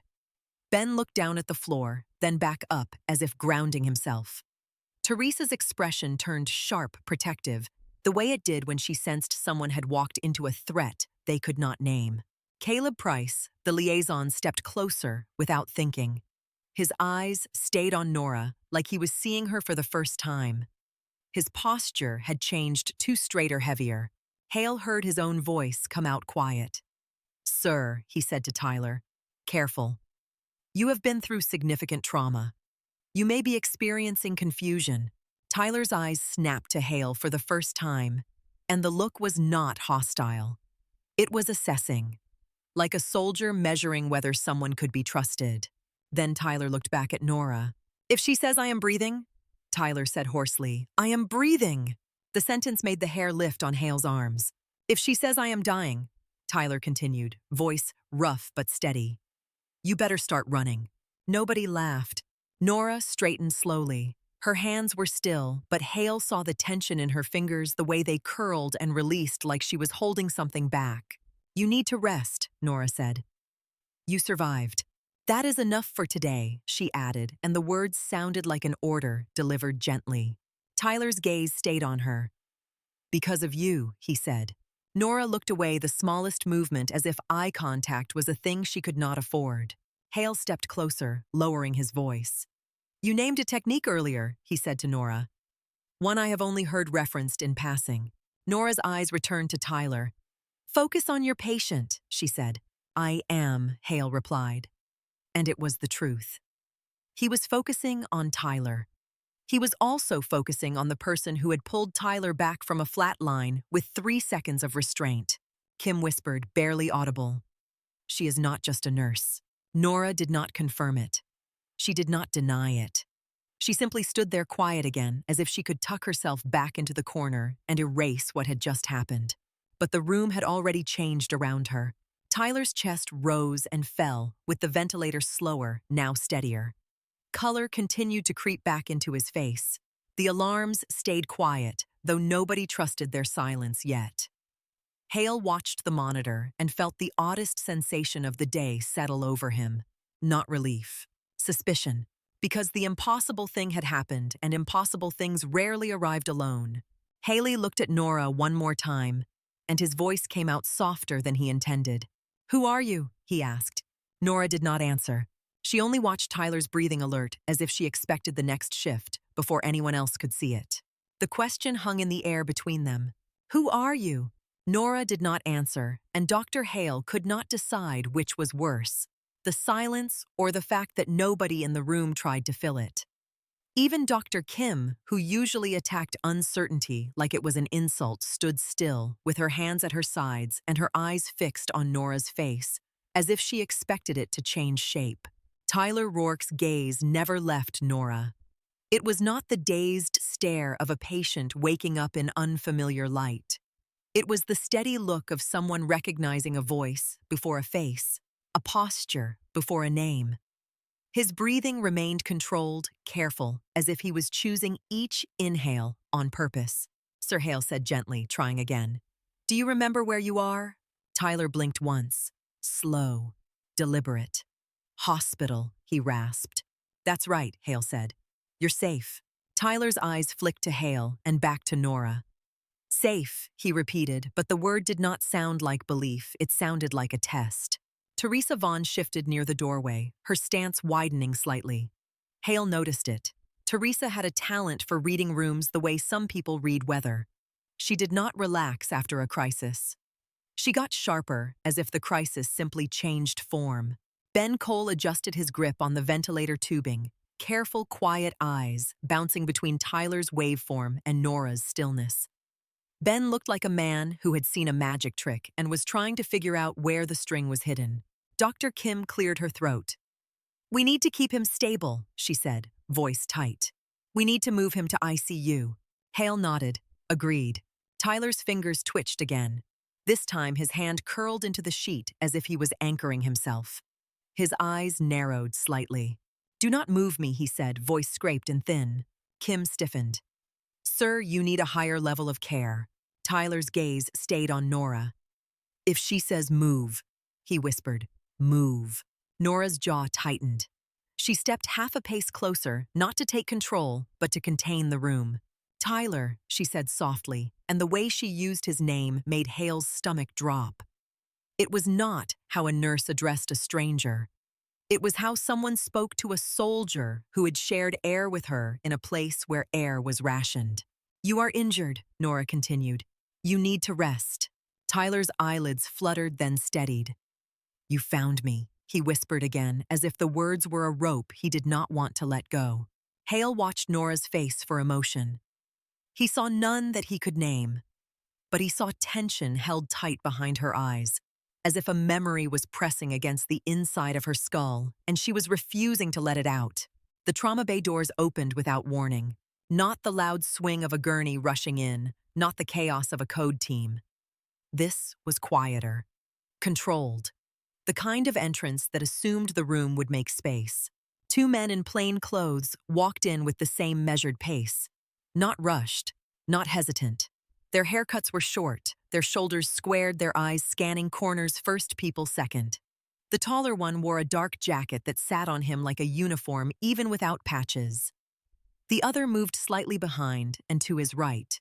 Not a subordinate exactly, but a man who understood formation.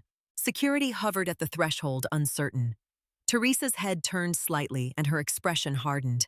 The taller man took one look at the monitor, then at Tyler, and his face tightened in a way Hale recognized. Not fear, calculation, confirmation. Then the man's eyes landed on Nora. He stopped. For a full second, the entire room seemed to pause with him. Even the monitor's beeping felt quieter, as if the machines were listening too. The man raised his hand and saluted. It was crisp, full, unmistakable. "Ma'am," he said. Nora's eyes closed for a fraction, not in relief, in restraint. Like the sound of that title had reached into her chest and found something she had been keeping locked. Dr. Kim's mouth parted. Ben's eyebrows lifted. Hale felt his own posture shift, instinctively bracing because the salute did not belong in a civilian trauma bay. It made the room feel suddenly smaller, like the walls had been replaced with canvas. The man lowered his hand and spoke again, voice quiet, but carrying. "We were told you were dead." Nobody moved. Tyler's gaze sharpened. His breathing changed slightly faster for one breath, then controlled again as if training snapped in and tightened the reins. Hale stepped forward half a pace. "Sir," he said, measured, "who are you?" The man looked at Hale the way a person looked at a locked door, acknowledging it existed without stopping to knock. "Colonel Ethan Voss," he said. The name meant nothing to Hale, but the way Teresa's eyes narrowed suggested it meant something in a different world. Voss's eyes returned to Nora. "Doctor," he added, and the word hit the room like a dropped instrument. Dr. Kim turned sharply to Nora. "Doctor?" Nora opened her eyes. She did not look at Voss. She did not look at Hale. She looked at Tyler's breathing, at the line on the monitor, at the fragile stability they had fought for. "Focus on the patient," Nora said, her voice low. Hale stared at her. "Are you a physician?" Nora's face did not change. "Your patient needs to be moved," she said again, ignoring the question like it was a distraction she could not afford. Voss took a step closer. Not aggressive, just present. "They can move him when we are done," he said calmly. "Right now, I need to know why you are here." Teresa shifted subtly, placing herself between the doorway and the bed, in a way that looked like habit. Hale noticed security at the threshold again, uncertain, waiting for someone to decide whether these men belonged. Colonel Hale said careful, "This is a hospital. You do not get to run my trauma bay." Voss's eyes flicked to Hale and held for a beat. There was no anger in them, only a kind of certainty that made Hale feel like he was arguing with a weather front. "I am not here to run it," Voss said. "I am here because your trauma bay just performed a maneuver that was never meant to be used in civilian care." Ben swallowed audibly. Kim's voice came out thin. "Maneuver." Voss's gaze shifted to the monitor again, then back to Nora. "You used it," he said quietly. Nora's jaw tightened. "I did what had to be done." Hale looked between them, trying to catch up. "What is he talking about?" Kim's eyes were wide now, but her voice regained some of its sharpness. "You are not just a nurse," she said to Nora. "You lied." Nora's gaze stayed on Tyler. "I did not come here to be recognized," she said. Voss's mouth tightened, not unsympathetic. "And yet, you stepped forward." Tyler's fingers tightened on the sheet. "Ma'am?" He rasped again, and the word came out like a pledge. Nora's eyes flicked to him briefly. Something softened in her face for a fraction of a second, then hardened again. "Tyler," she said, "save your strength." He swallowed, eyes still locked on her. "Yes, ma'am," he whispered. Dr. Kim stared at Tyler, then back at Nora, trying to read the space between them. "Kandahar," she said quietly, as if repeating the word might make it make sense. Nora did not respond. Hale's mind raced, and with it came a cold realization. The calm in Nora's body was not the calm of a competent nurse. It was the calm of someone trained to function when everything else collapsed. The way she had counted, the way she had asked for restraint, as if restraint was a weapon. He looked at Voss. "Why would your people think she is dead?" Voss's eyes did not leave Nora. "Because the report said she did not survive," he replied. "And because that report was wrong." Nora's hands curled into fists at her sides, then opened again. She kept them visible, controlled, like she was showing everyone she was not a threat, even while her eyes said the opposite. "You cannot be here," Nora said quietly to Voss. And yet Voss replied voice level, "Here you are." The second man, the one who had stayed slightly behind, shifted his gaze across the room and then to the hall. His posture was subtle, but Hale recognized it now as security awareness. The man was listening to the building. Teresa's voice cut through firm.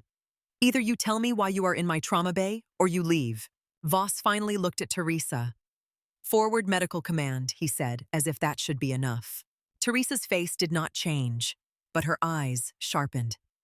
"That is not a hospital credential." Voss's expression remained calm. "No," he said. "It is not." Hale felt something tighten in his chest. The room was no longer just medicine. It was jurisdiction. Kim's voice came out low. "Nora," she said, and the name sounded wrong now, like a mask that had slipped. "Who are you?" Nora did not look at her. "Not now," she said. Hale watched Tyler. The man's breathing hitched once, then steadied. His eyes moved briefly to Voss, and then back to Nora. The way he looked at Voss was different. Not confusion. Recognition. A soldier seeing another kind of soldier. Voss stepped closer to the bed, not touching, keeping respectful distance. He looked at Tyler's monitor and spoke to Hale, as if Hale was the one who needed briefing. "He should not be alive," Voss said quietly. "Not by civilian metrics." Hale bristled. "We saved him." Voss's eyes flicked to Hale. "She saved him," he corrected, nodding slightly toward Nora. Kim's face tightened. "You do not know what happened in this room." Voss's voice did not rise. "I know the sequence," he said. "I know what it looks like when the body is forced to finish a cycle without interference." Ben looked down at the floor for a second, then back up, and Hale saw it on Ben's face. Not just awe. Fear. Fear of the name Voss did not say out loud. Hale's voice went hard. "If you are going to stand here and speak in riddles, you are wasting my time. My patient needs ICU." Voss nodded once. "Yes," he said. "And before he leaves this room, we need to make sure that nobody else touches him." Teresa's eyes narrowed. Nobody else. The second man moved slightly closer to the door, and security in the hall shifted, too uncertain whether they were being recruited or challenged. Hale felt the pressure in the room spike again, and it was not coming from Tyler's monitor. It was coming from the air itself, the way it seemed to thicken with unspoken histories. Then a new alarm chirped, not the oxygen alarm. A different tone. A sharper, more specific warning. Ben's head snapped to the monitor. "Pressure trend," he muttered, scanning quickly. "That is not right." Kim stepped to the side of the bed, eyes on the screen. "We just stabilized." Nora moved instantly. All the stillness drained out of her like it had never existed. In 2 steps, she was at the bedside, eyes flicking across the monitor, the lines, the dressing, the tubing. "This is not rebound," Nora said, voice flat. Hale's heart rate rose. "What is it?" Nora's gaze narrowed. "Interference." Kim stared at her. "Interference how?" Nora did not answer. She slid gloved fingers under the edge of the dressing, with emotion so controlled and practiced that Hale felt his stomach drop again. This was not nursing. This was surgical hands. She lifted the dressing enough to see. Then she froze. It was subtle. A pause, a micro delay. But Hale caught it the way her shoulders went tight, the way her jaw clenched. The look of a person spotting something that should not exist. Nora's voice came out low and cold. "Lock this room." Teresa blinked. "What?" "Lock it," Nora repeated, not louder, just more final. Voss turned his head slightly and spoke to the second man without looking away from Nora. Do it. The second man moved into the hallway. He spoke to security in a tone that did not invite discussion. A moment later, Hale heard the soft click of a door mechanism engaging somewhere down the corridor. Then another. It was not dramatic. It was worse. Quiet, methodical, like decisions were being made by people who did not need permission. Hale's spine stiffened. You cannot lock down my unit. Voss's eyes stayed on Nora. Watch her hands, he said calmly. Hale looked down.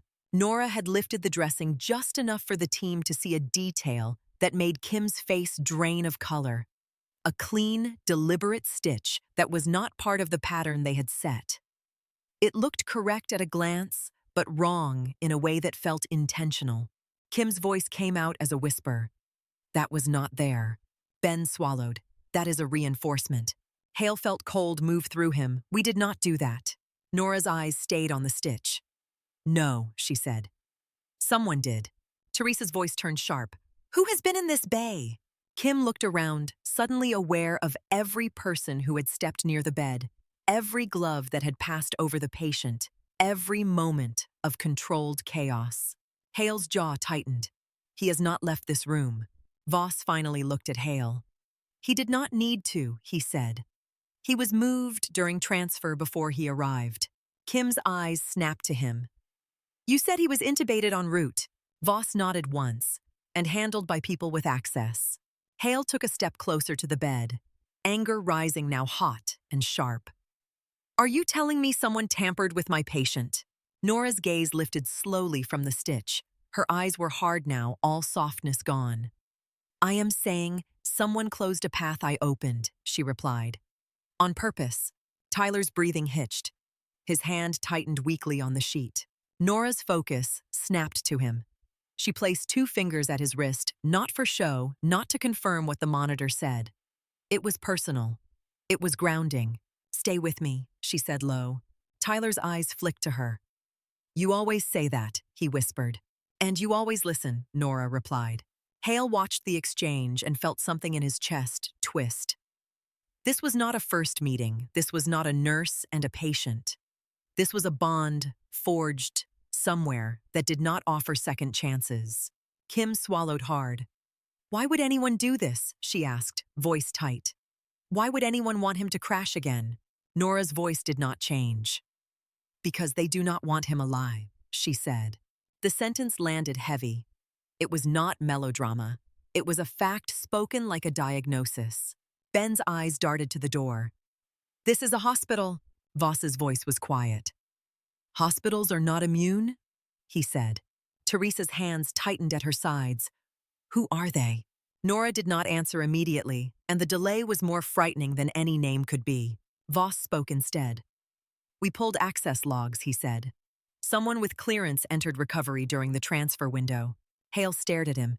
You have access logs for my hospital. Voss's expression did not shift. We requested cooperation, he said. Your administration granted it. Hale felt his face flush with anger. Without telling me. Teresa looked at Hale, then at Voss, and Hale could see the same realization crossing her face. There were decisions being made above their pay grade, and they were happening fast. Kim's voice shook. So we are compromised. Voss nodded once. Yes. Hale's fists clenched. Then we call police. We clear the unit. Voss's gaze flicked to Tyler. You can, he said. After we stabilize him. Nora's fingers slid under the edge of the dressing again. Her hands were steady, but her eyes were sharp with something close to fury. Kim leaned closer, eyes on the stitch. That is tight, she whispered. Ben's voice was low, too tight. Nora's jaw clenched. It is meant to choke, she said.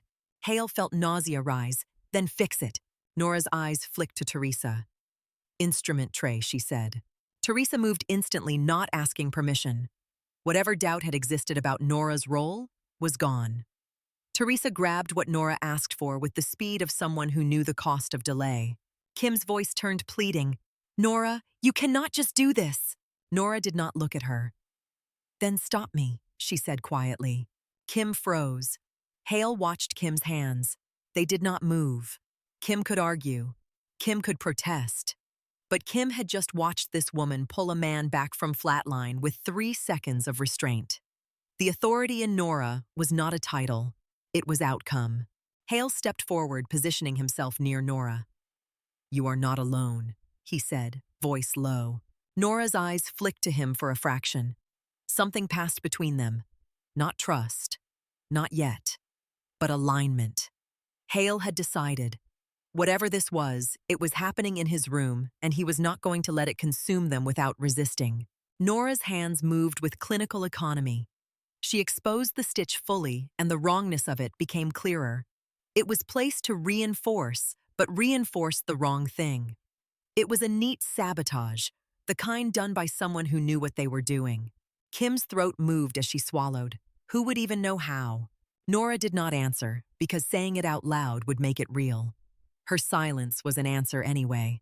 Voss watched Nora's hands with a gaze that looked almost like regret. "Someone who has read your file," he said quietly. Nora's jaw tightened. "My file is supposed to be buried." Voss did not deny it. It was he replied. And yet someone dug. Hale glanced at the second man, who had returned to the doorway and stood there like a locked gate. Security was visible now in the hall bodies, positioned faces, tense, radios quiet, but ready. Hale looked back at Nora. "What do you need?" he asked. Nora's voice was low, controlled. "I need that tension released," she said. "Now." Hale nodded. "Do it." Kim's voice cracked. "If something goes wrong..." Nora's eyes flicked up hard. "Something is already wrong," she said. She moved, a precise motion. The stitch loosened and then gave. Tyler's monitor responded immediately. Not with relief, with chaos. The numbers swung like a pendulum, the body reacting to a pressure change it had been forced to endure. Ben cursed under his breath. "We have turbulence." Kim's hands flew to the monitor. "Heart rate is climbing." Hale's chest tightened. "Tyler," he said, leaning closer, "stay with us." Tyler's eyes widened for a breath, and in that breath, Hale saw something raw. Fear. Not of dying, of being trapped. Nora's hand found Tyler's wrist again, anchoring him. "Look at me," she said. Tyler's gaze snapped to her. "Breathe with the machine," Nora said quietly. "Do not fight it." Tyler's jaw tightened. His chest rose, then steadied, the panic in his eyes dimming, as if her voice was a command he could obey, even through pain. Kim stared at Nora like she was watching a foreign language being spoken fluently. Ben adjusted with small movements, eyes locked on waveform, trying to smooth the swings without triggering another cycle. Hale watched Ben's hands and understood that Ben was no longer following protocol either. He was following Nora's timing. Teresa returned with the tray. She placed it where Nora wanted, then stepped back, eyes sweeping the doorway again. Hale's voice went low. "Colonel," he said to Voss, "why would anyone want him dead?" Voss's gaze did not leave Tyler. "Because he is not the target," he said. Hale's stomach dropped. "Then who is?" Voss's eyes shifted to Nora. The room felt colder. Kim's voice turned thin. "You are saying they are here for her." Nora did not look up. "They are here for the outcome," she said quietly. Hale frowned. "Outcome of what?" Nora's hands moved steady as she managed the immediate problem. "The same question they asked last time," she said. "Does the method still work? Does the person still move when the room freezes?" Kim's face tightened. "Last time." Voss's voice came softer. "After the incident," he said. Hale felt his patience snap. "Stop saying it like that," he demanded. "What incident?" Nora's hands paused for a fraction of a second, then resumed. When she spoke, her voice was controlled, but there was steel under it. "A decision made under fire," she said. "A call that saved people and ruined the person who made it." Kim stared at Nora's profile, trying to imagine her in sand and blood instead of bright hospital light. "They said you were dead." Kim whispered more to herself than anyone. Nora did not answer. Voss took a slow breath. "Your record was altered," he said quietly. "Your name was removed from rotation lists. Your existence became inconvenient." Hale felt anger rise not just at the sabotage, but at the machinery that could erase a person like paperwork. Tyler's breathing hitched again. His hand tightened in the sheet. Nora leaned closer, voice low. Not yet, she said. You do not get to leave now. Tyler swallowed, eyes glassy. Yes, ma'am, he whispered. Ben's voice was tight. We are stabilizing again, but it is not the same pattern. Nora nodded once. He remembers, she said. Kim blinked. Remembers what? Nora's gaze stayed on the monitor. Trauma, she replied. It changes the response. It rewrites timing. Hale watched Nora's face as she spoke, and he saw the smallest flicker of something like pain behind her calm. Not a dramatic flashback, just a tightening at the corner of her mouth, the look of a person who knew what it cost to keep a mind functioning after too much. Teresa's radio crackled softly at her shoulder. She listened without taking her eyes off the doorway. Unit is locked, she said quietly. No one in or out without my call. Hale nodded, but his focus was split now between the bed and the building. The hospital that had felt like a place of rules and safety now felt like a maze with unseen doors. Kim leaned closer to Hale, voice low. If she is military, if those men are command, why is she wearing a rookie badge? Hale's eyes stayed on Tyler. Because she did not want to be found, he said. Kim swallowed, and now she is. Nora's head lifted slightly as if she heard the sentence, even if it was whispered. Voss stepped a fraction closer to Nora. We are not your enemy, he said. Nora's eyes stayed on Tyler. You are not my friend, she replied. Voss's mouth tightened. That is fair. The second man at the door shifted his stance. His eyes flicked down the hall, then back. Colonel, he murmured. Voss did not turn. Say it. The man's voice remained low. Someone attempted to access the unit doors. Twice. Teresa's expression hardened. She touched her radio. Hold positions, she said softly. Kim's face went pale. They are here. Nora's eyes did not widen. They narrowed. Of course, she said quietly. Hale felt a surge of anger. This is insane, he muttered. This is a hospital. Nora's voice was calm. It is a building, she said. Buildings do not protect you. People do. Tyler's monitor chirped again. Ben's head snapped back to the screen. Heart rate is high, he said. Oxygen is steady, but strained. Hale moved closer, voice controlled. What do you need? Nora looked at the monitor, then at Tyler's face, then at Hale. For the first time since the doors had opened and the salutes had landed, she met Hale's gaze fully. This is the last clean moment, she said quietly. Hale felt his throat tighten. Clean moment. Nora's jaw clenched. Before the body panics again, she said. Before whoever is outside finds a way in. Kim's voice cracked. You cannot know that. Nora did not argue. She returned her focus to Tyler. Tyler, she said softly. Listen to me.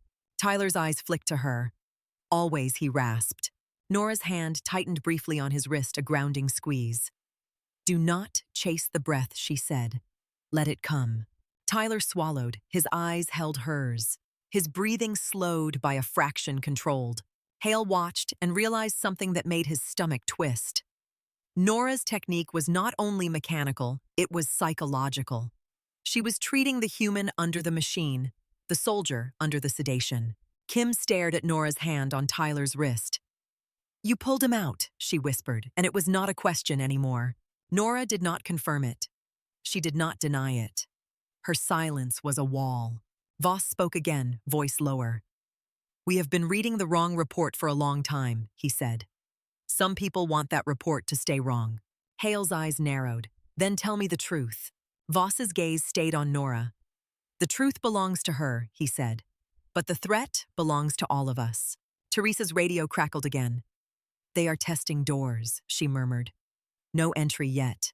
Hale felt his mind split into two tracks. One track held the patient, the lines, the numbers. The other held hallways, cameras, access logs, people who moved like they belonged. The second track made him sick. Kim's voice turned sharp again, defensive. If she is a surgeon, she should be credentialed. She should not be touching him. Nora finally looked at Kim, and Kim flinched without meaning to. There was something in Nora's gaze that belonged to places where arguments happened after the bleeding stopped. You are right, Nora said quietly. I should not be here. Kim's mouth tightened. Then why are you?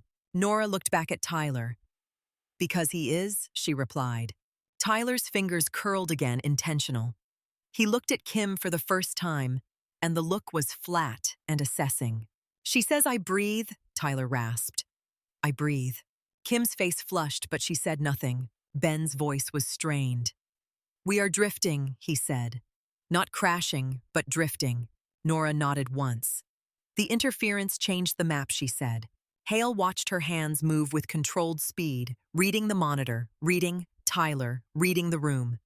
Hale realized the story in his head had changed. This was not about saving a SEAL anymore. It was about keeping a surgeon hidden in plain sight from people who could reach into a hospital like it was a tent. Hale stepped closer to Nora. Tell me your real name, he said softly, not as a demand, but as a lifeline. So I know who I am standing with. Nora's eyes flicked to him. Her voice came out low. Names get people killed, she said. Hale held her gaze. So does silence. Nora stared at him for a beat, and Hale saw the smallest crack in her control, like a door shifting on a hinge. Then the monitor chirped again, and the crack sealed shut. Dr. Nora said, and the way she said it made Hale realize she was not using the title as respect. She was using it as focus. I need you with me. Not your pride. Not your fear. You. Hale swallowed. You have me. Kim stared at him. Marcus. Hale did not look away from Nora. We do not have time for comfort, he said quietly. Nora's voice stayed steady. Good. Voss spoke to the second man at the door. Keep the hallway quiet, he said. No radios on speaker. No shouting. The man nodded once. Teresa shifted closer to Hale, voice low. If this goes public, administration will bury us. Hale looked at Teresa. Let them try, he said. Teresa's eyes held his for a beat, then she nodded, fierce and loyal. Tyler's breathing hitched again. His eyes squeezed shut for a second, then opened. Sweat beaded at his temple. Nora leaned closer. Stay, she murmured. Tyler's lips moved, always he whispered. Ben's voice tightened. We need a decision, he said. He is not collapsing, but we are not winning.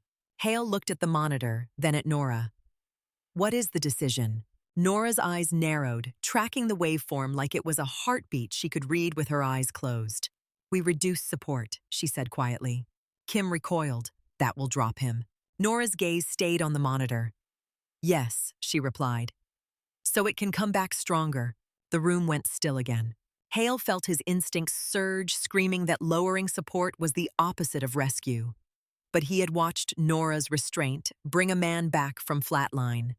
He had watched her predict timing like she had written it. Kim's voice rose sharp with fear. This is reckless.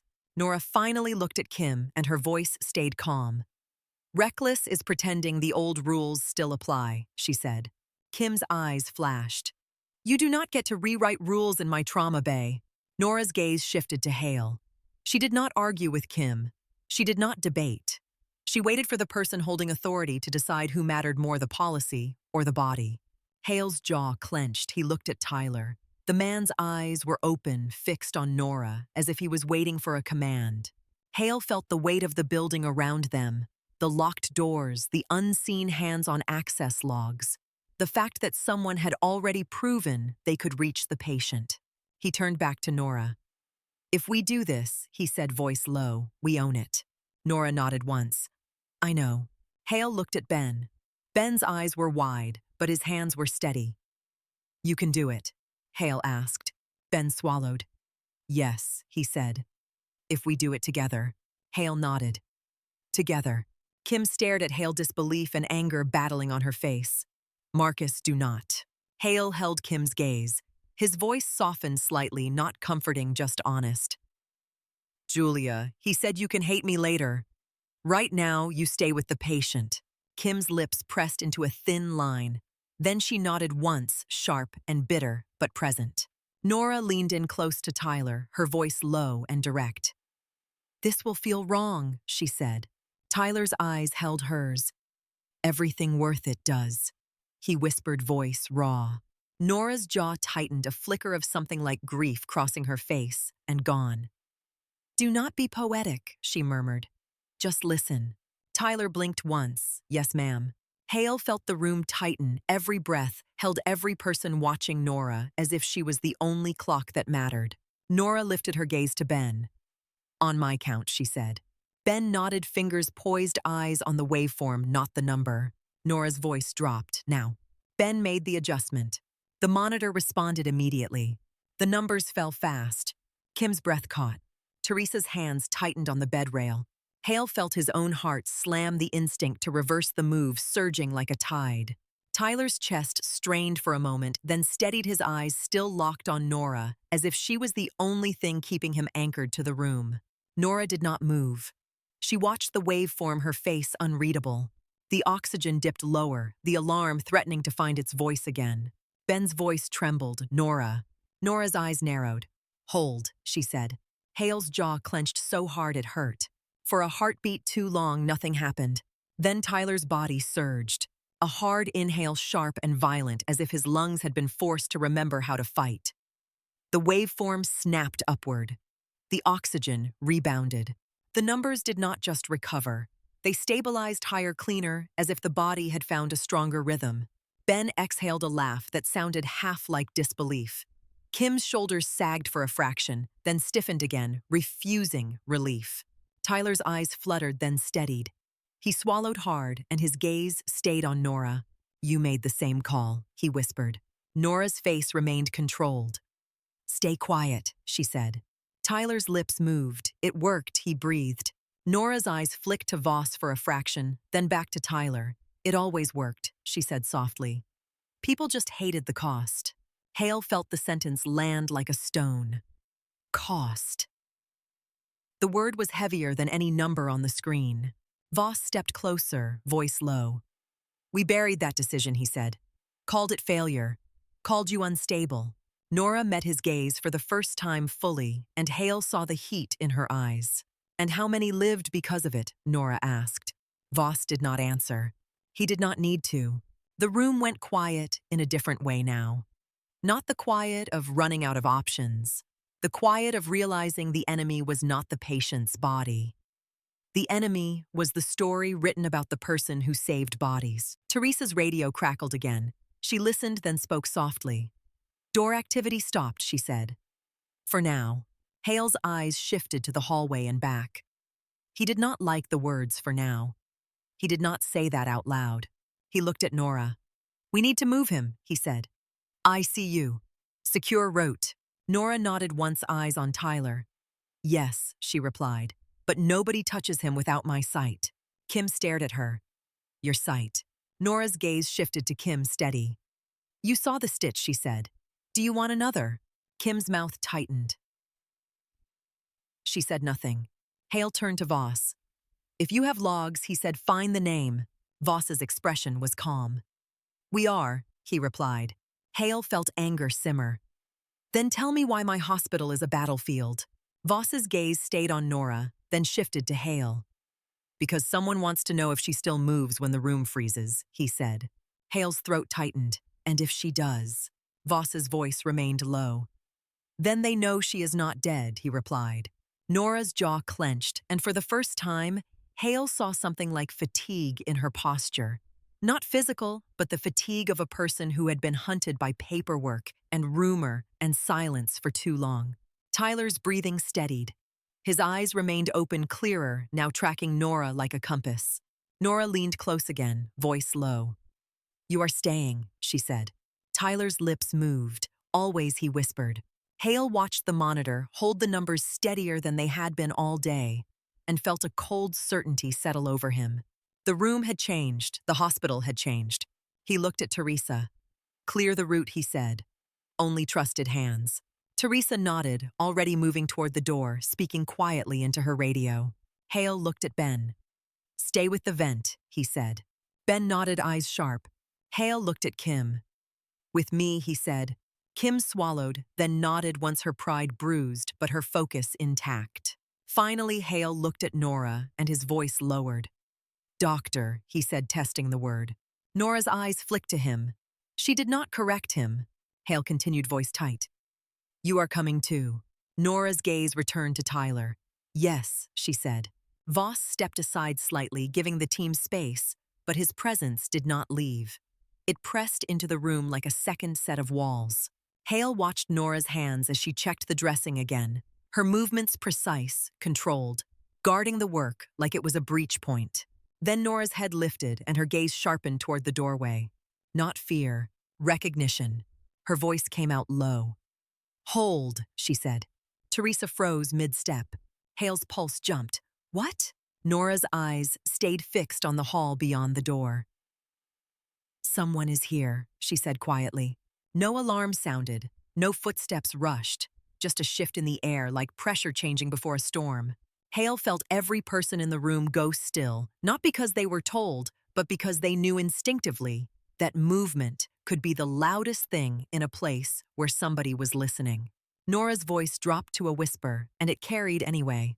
"Keep him close," she said. Tyler's fingers tightened on the sheet. Ben's hands steadied on the equipment. Kim's eyes locked on Nora, waiting. Hale held his breath and watched the doorway, understanding at last that medicine was only one part of the fight happening inside his trauma bay.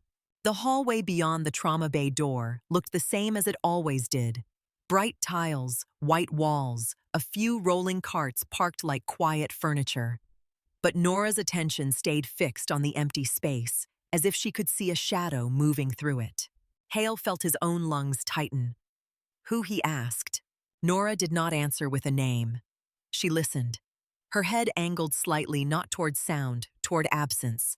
Then her eyes shifted to the badge scanner beside the door.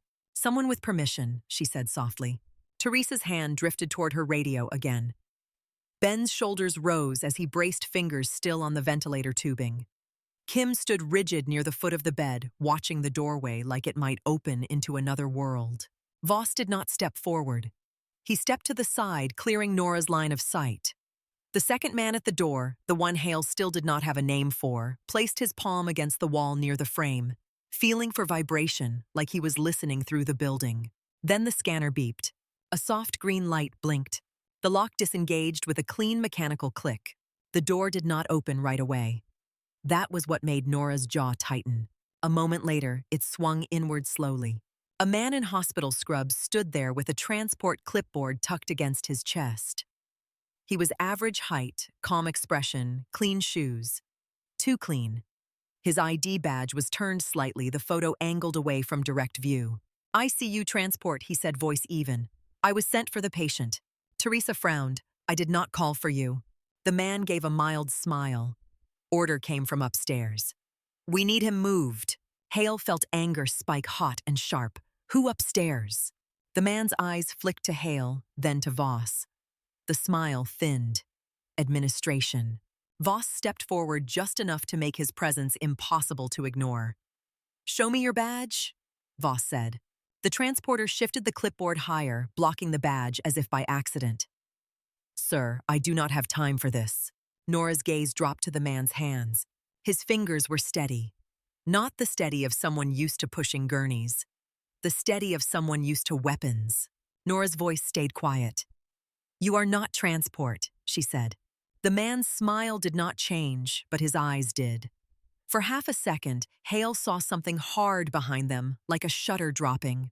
"You are tired," the man said to Nora. His voice stayed gentle, almost sympathetic. "Step back. Let professionals do their job." Teresa stiffened. "She is staff." The man's gaze never left Nora. "Not anymore," he replied. Hale felt the room tilt.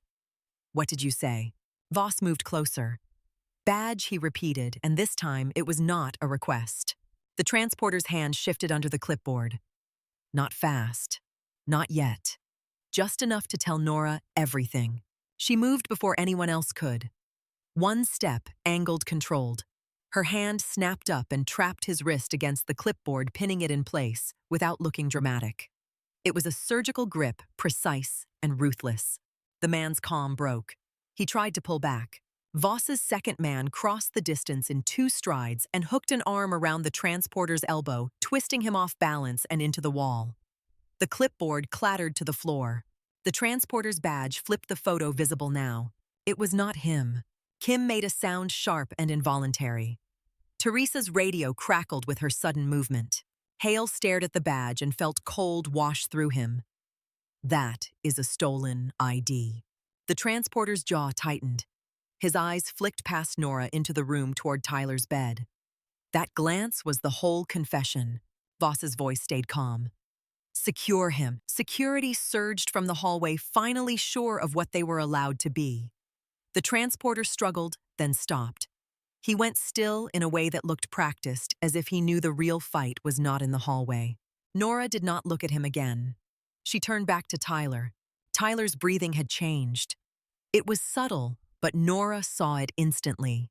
A hitch, a tightening at the throat, a faint tension in the chest that did not match the ventilator's rhythm. Hale stepped closer. His numbers. Ben's eyes snapped to the monitor. Heart rate is climbing again. Kim leaned in. Oxygen is holding, but he is straining. Tyler's eyes were open wide now, fixed on Nora, like he was trying to stay anchored to something solid. His fingers tightened in the sheet. Nora's hand found his wrist. "Do not chase it," she murmured. "Do not fight the machine." Tyler swallowed throat, working around the tube. "They found you," he rasped. Nora's expression did not change, but her thumb pressed once, a quiet signal. "They did not get you," she said. Tyler blinked slowly. "Not today." Hale heard the sentence and felt his stomach twist. A patient did not speak like that unless he had lived in a world where days were counted as wins. Teresa stepped back into the room, breath tight. "We have him restrained in the hall. Security is taking him." Voss's eyes followed the transporter as he was moved away. "He was not alone," Voss said quietly. Hale's jaw tightened. "How many?"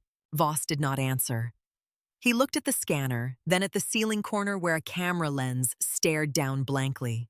Hale followed his gaze and realized with a sick jolt that the camera's little indicator light was off. "Cameras are dead," Teresa whispered. Kim's face went pale. "How?" Nora did not look up. "Because someone wanted this room quiet," she said. Ben's voice was tight. "We need to move him now." Nora shook her head once. "Not yet." Kim snapped, "Not yet is not a plan." Nora's gaze stayed on Tyler, but her voice carried to the room. "He just felt that door open," she said. "His body will react." Hale frowned. "You mean psychologically?" Nora's eyes narrowed. "I mean physiologically," she replied. "Fear is a pressure shift." Ben swallowed. He glanced at the waveform. "She is right. Shape is changing." Tyler's breathing hitched again, the machine pushing air in, while his body tried to pull differently. The mismatch returned like a ghost. Hale's pulse spiked. "What do we do?" Nora's voice was low. "We give him one clean cycle," she said. "Then we move." Kim stared at her. "You are calling cycles like this is training." Nora's eyes flicked to Kim, steady. "It is," she said. "His nervous system is trained. If you want him to survive, you do not treat him like a normal patient."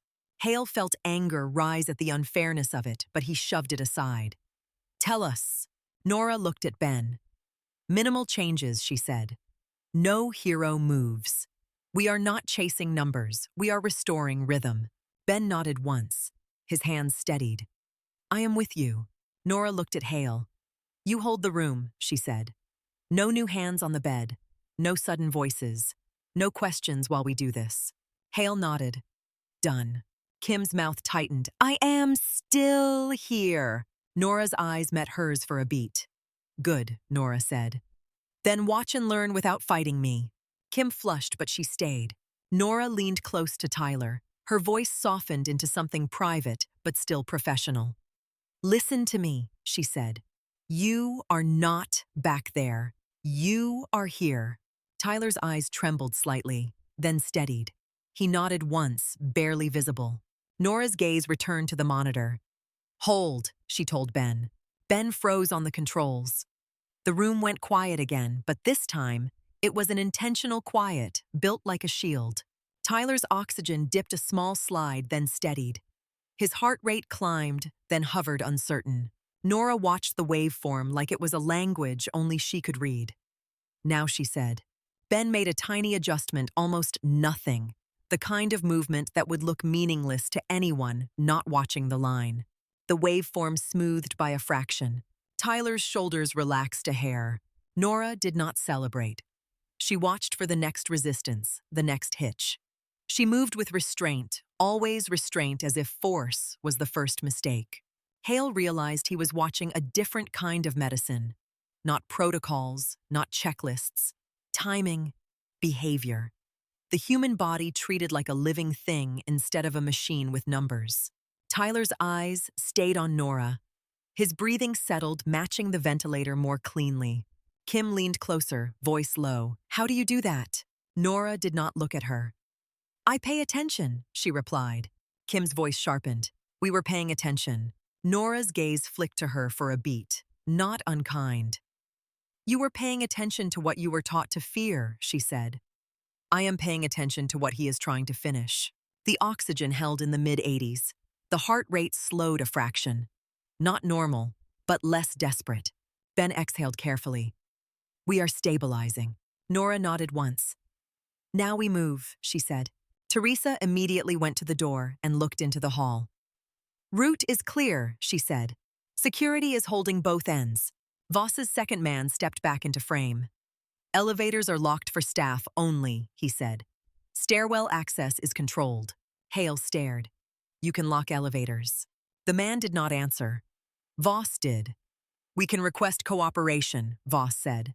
"Sometimes cooperation is given before it is understood." Hale's anger flared again, but he swallowed it. He could fight politics later. Tyler needed movement now. "Transfer," Hale ordered. They moved as a single unit, not rushed, not sloppy.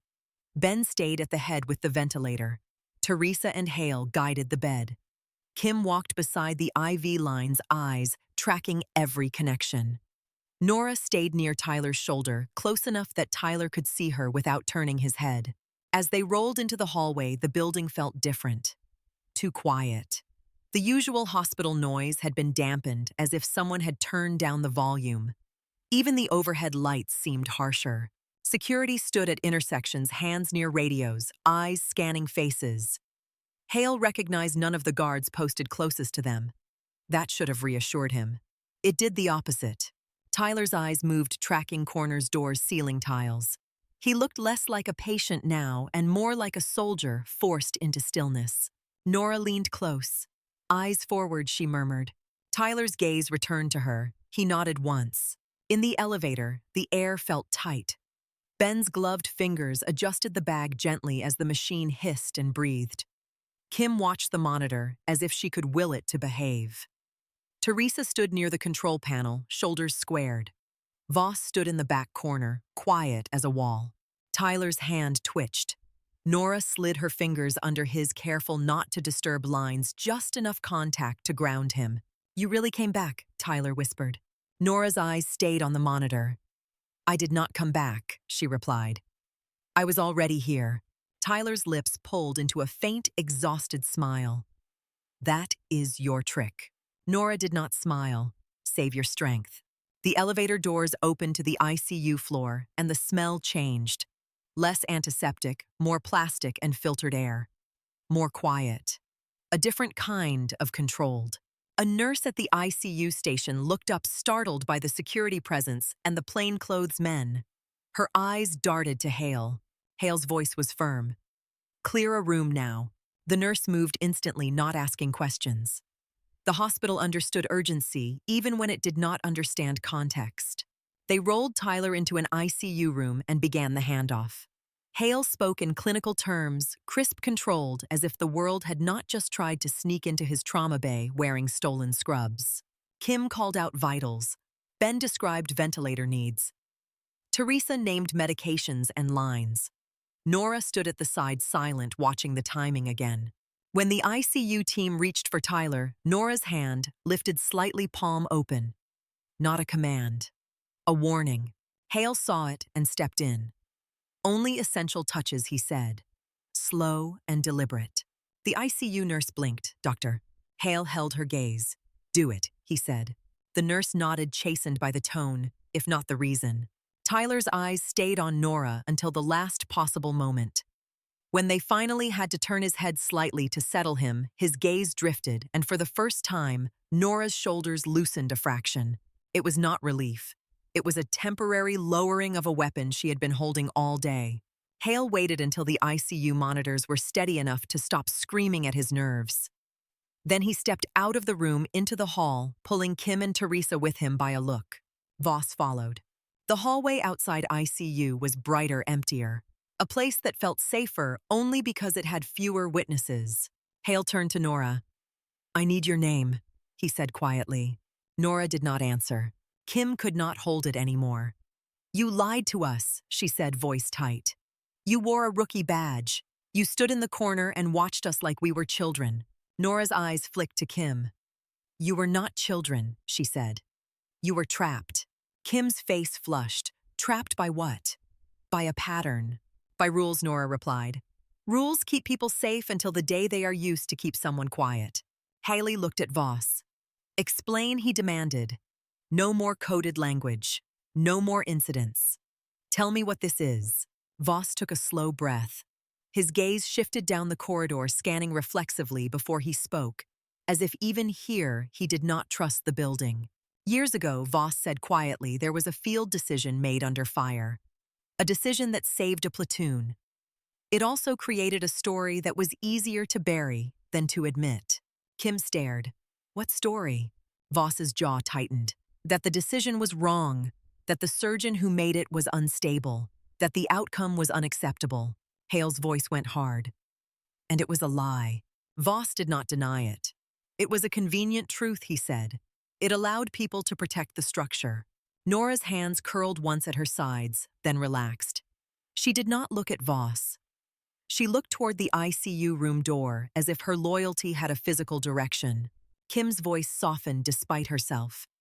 "You were the surgeon." Nora held still. Then she spoke, and her voice was calm, but there was iron under it. "My name is Evelyn Hart," she said. Kim blinked. Evelyn. Nora's mouth tightened. Nora Lane was a uniform that fit better for this job, she added. It kept me quiet. It kept other people from remembering me. Hale felt the name settle. Evelyn Hart. It sounded like a real person, not a mask. He hated that she had needed one. Hale's voice lowered. "Why did they tell people you were dead?" Evelyn's gaze stayed on the ICU door. "Because dead people do not testify," she said. Kim's face went pale. Teresa exhaled slowly, anger visible now. Voss spoke again, quieter. "A review is underway," he said. "Federal level. Your record can be corrected." Evelyn finally looked at him. Her eyes were hard. "I did not come here for a record." Voss's jaw clenched. "We know," he said. "That is why it matters that you are here." Hale stared at Voss. "And the sabotage." Voss's voice stayed calm. "Someone wanted to see if she would step forward," he said. "Someone wanted to see if the method still worked. Someone wanted to see if Tyler would recognize her." Kim swallowed hard.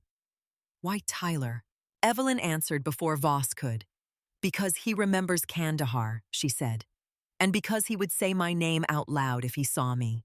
Hale felt cold move through him. So he was bait. Evelyn's expression did not change. "He was a target and a message," she said. "If they can reach him in a hospital, they can reach anyone." Teresa's voice turned sharp. "Then we call the police. We call the press.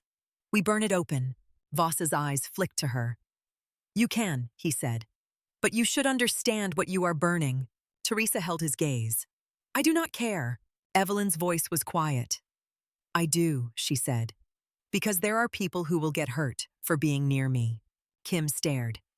"You think being quiet protects them?" Evelyn met her eyes. "I know it does," she said. "Until it does not." Haley looked at Evelyn.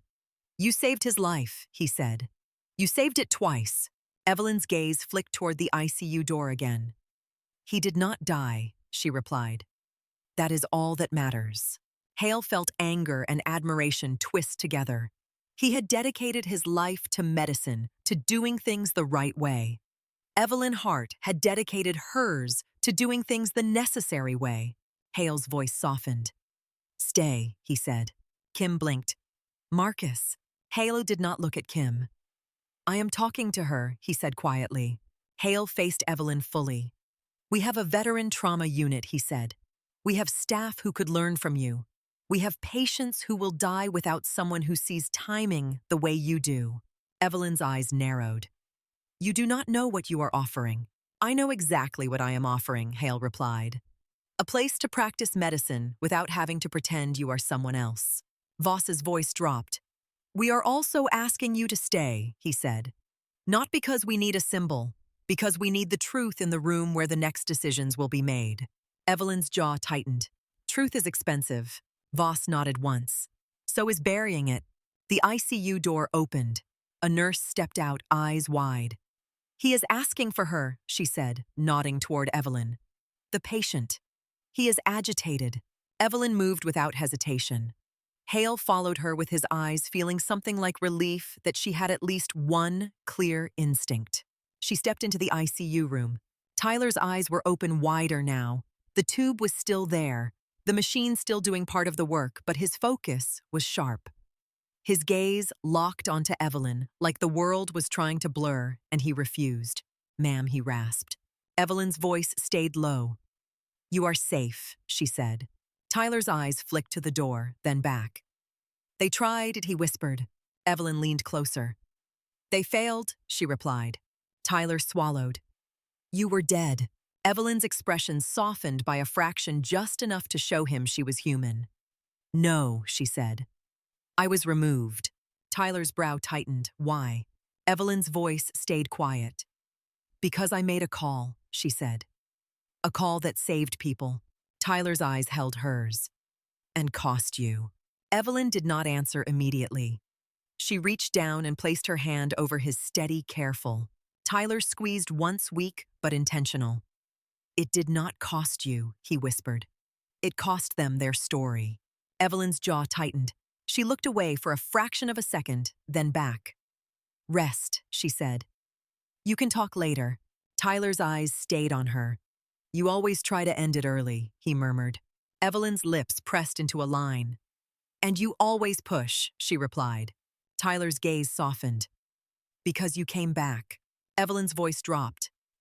I did what I always do, she said. I stepped forward. Tyler blinked slowly. Good, he whispered. Do not disappear. Evelyn's thumb pressed once against his knuckles. I will not, she said. Outside the room, Hale stood with Kim and Teresa and Voss, watching through the glass like witnesses to a moment that felt too private to observe. Hale saw Kim's expression shift, the anger thinning replaced by something unsettled. Not jealousy, not resentment. The uncomfortable recognition that skill could come from places medicine did not control. Kim's voice came out low. If she stays, she said, everything changes. Hale nodded once. Yes, he replied. It should. Voss's second man spoke quietly into his phone, then lowered it. The badge was traced, he said. Stolen this morning. The transporter was not in the employee system. Teresa's face tightened, so he walked in. The man nodded, with clearance. Kim's voice went thin. Someone let him. Voss's expression remained calm. Someone opened the door, he said. Hale looked down the ICU corridor and felt that earlier sensation again. Suspicion. The building still did not feel safe. It felt watched. Hours passed in fragments. Tyler stabilized into a rhythm that looked less fragile. The ICU team adjusted support carefully. Ben checked in twice, unwilling to leave the ventilator story unfinished. Kim reviewed labs and imaging again, looking for explanations that fit inside civilian language. Teresa coordinated security, refusing to let the hospital pretend nothing had happened. Evelyn moved through it all with quiet economy. She did not claim authority. She did not announce credentials. She simply positioned herself where she was needed, speaking only when her words prevented mistakes. At some point late afternoon, Hale found her alone near a window at the end of the corridor. Outside, Norfolk looked normal. Cars moved, people carried grocery bags. A plane drew a thin line across the sky. Hale stopped beside her. They are going to ask me to write a report, he said. Evelyn did not look at him. Write what you saw, she replied. Hale hesitated. What I saw will not fit. Evelyn's gaze stayed on the glass. Then write around it, she said. Doctors do that every day. Hale felt a flush of shame. I hate that you are right. Evelyn's eyes flicked to him. I do not care what you hate, she said. I care what you do. Hale nodded slowly. Stay, he said again, quieter this time. On your terms. Evelyn's gaze returned to the parking lot. No rank, she said. Hale nodded. No rank, no ceremonies, she added. Hale swallowed. None. Evelyn's voice dropped. And no one calls me ma'am in the hospital. Hale almost smiled. Almost. Done, he said. Evelyn finally looked at him. You are offering me a job, she said. Or you are offering me a hiding place. Hale held her gaze. I am offering you a unit that needs you, he replied, and a team that will learn to listen. Evelyn's eyes narrowed slightly, as if she was weighing the cost. Listening gets people hurt, she said. Hale's voice was steady. Ignoring gets them killed, he replied. Evelyn looked away again. The silence stretched not uncomfortable but heavy, like a decision being made. Then she nodded once. Small. Final. All right, she said. Hale exhaled a breath he had been holding without noticing. All right, he repeated. Behind them down the corridor, a door clicked shut. Not a slam. A quiet, mechanical closure. The kind that sounded like a lock engaging somewhere you could not see. Hale turned his head sharply. Evelyn did not. She only tilted her head slightly, listening. Her eyes narrowed, and the calm on her face shifted into alertness again, that familiar posture returning as if it had never left. Hale's voice went low. Was that? Evelyn cut him off gently. Do not say it, she replied. Hale stared down the corridor. The hospital looked normal. It sounded normal. But the day had taught him that normal was a costume. Evelyn's gaze stayed fixed on the blank stretch of hallway. They know I am here, she said quietly. Hale swallowed. Then we protect you. Evelyn's eyes flicked to him. No, she said. We protect the patients. Hale held her gaze. That is what I meant. Evelyn's expression softened by a fraction. Then she turned and walked back toward the ICU rooms, moving with the same quiet certainty she had brought into Trauma Bay 3. Not loud, not dramatic, just steady and listening.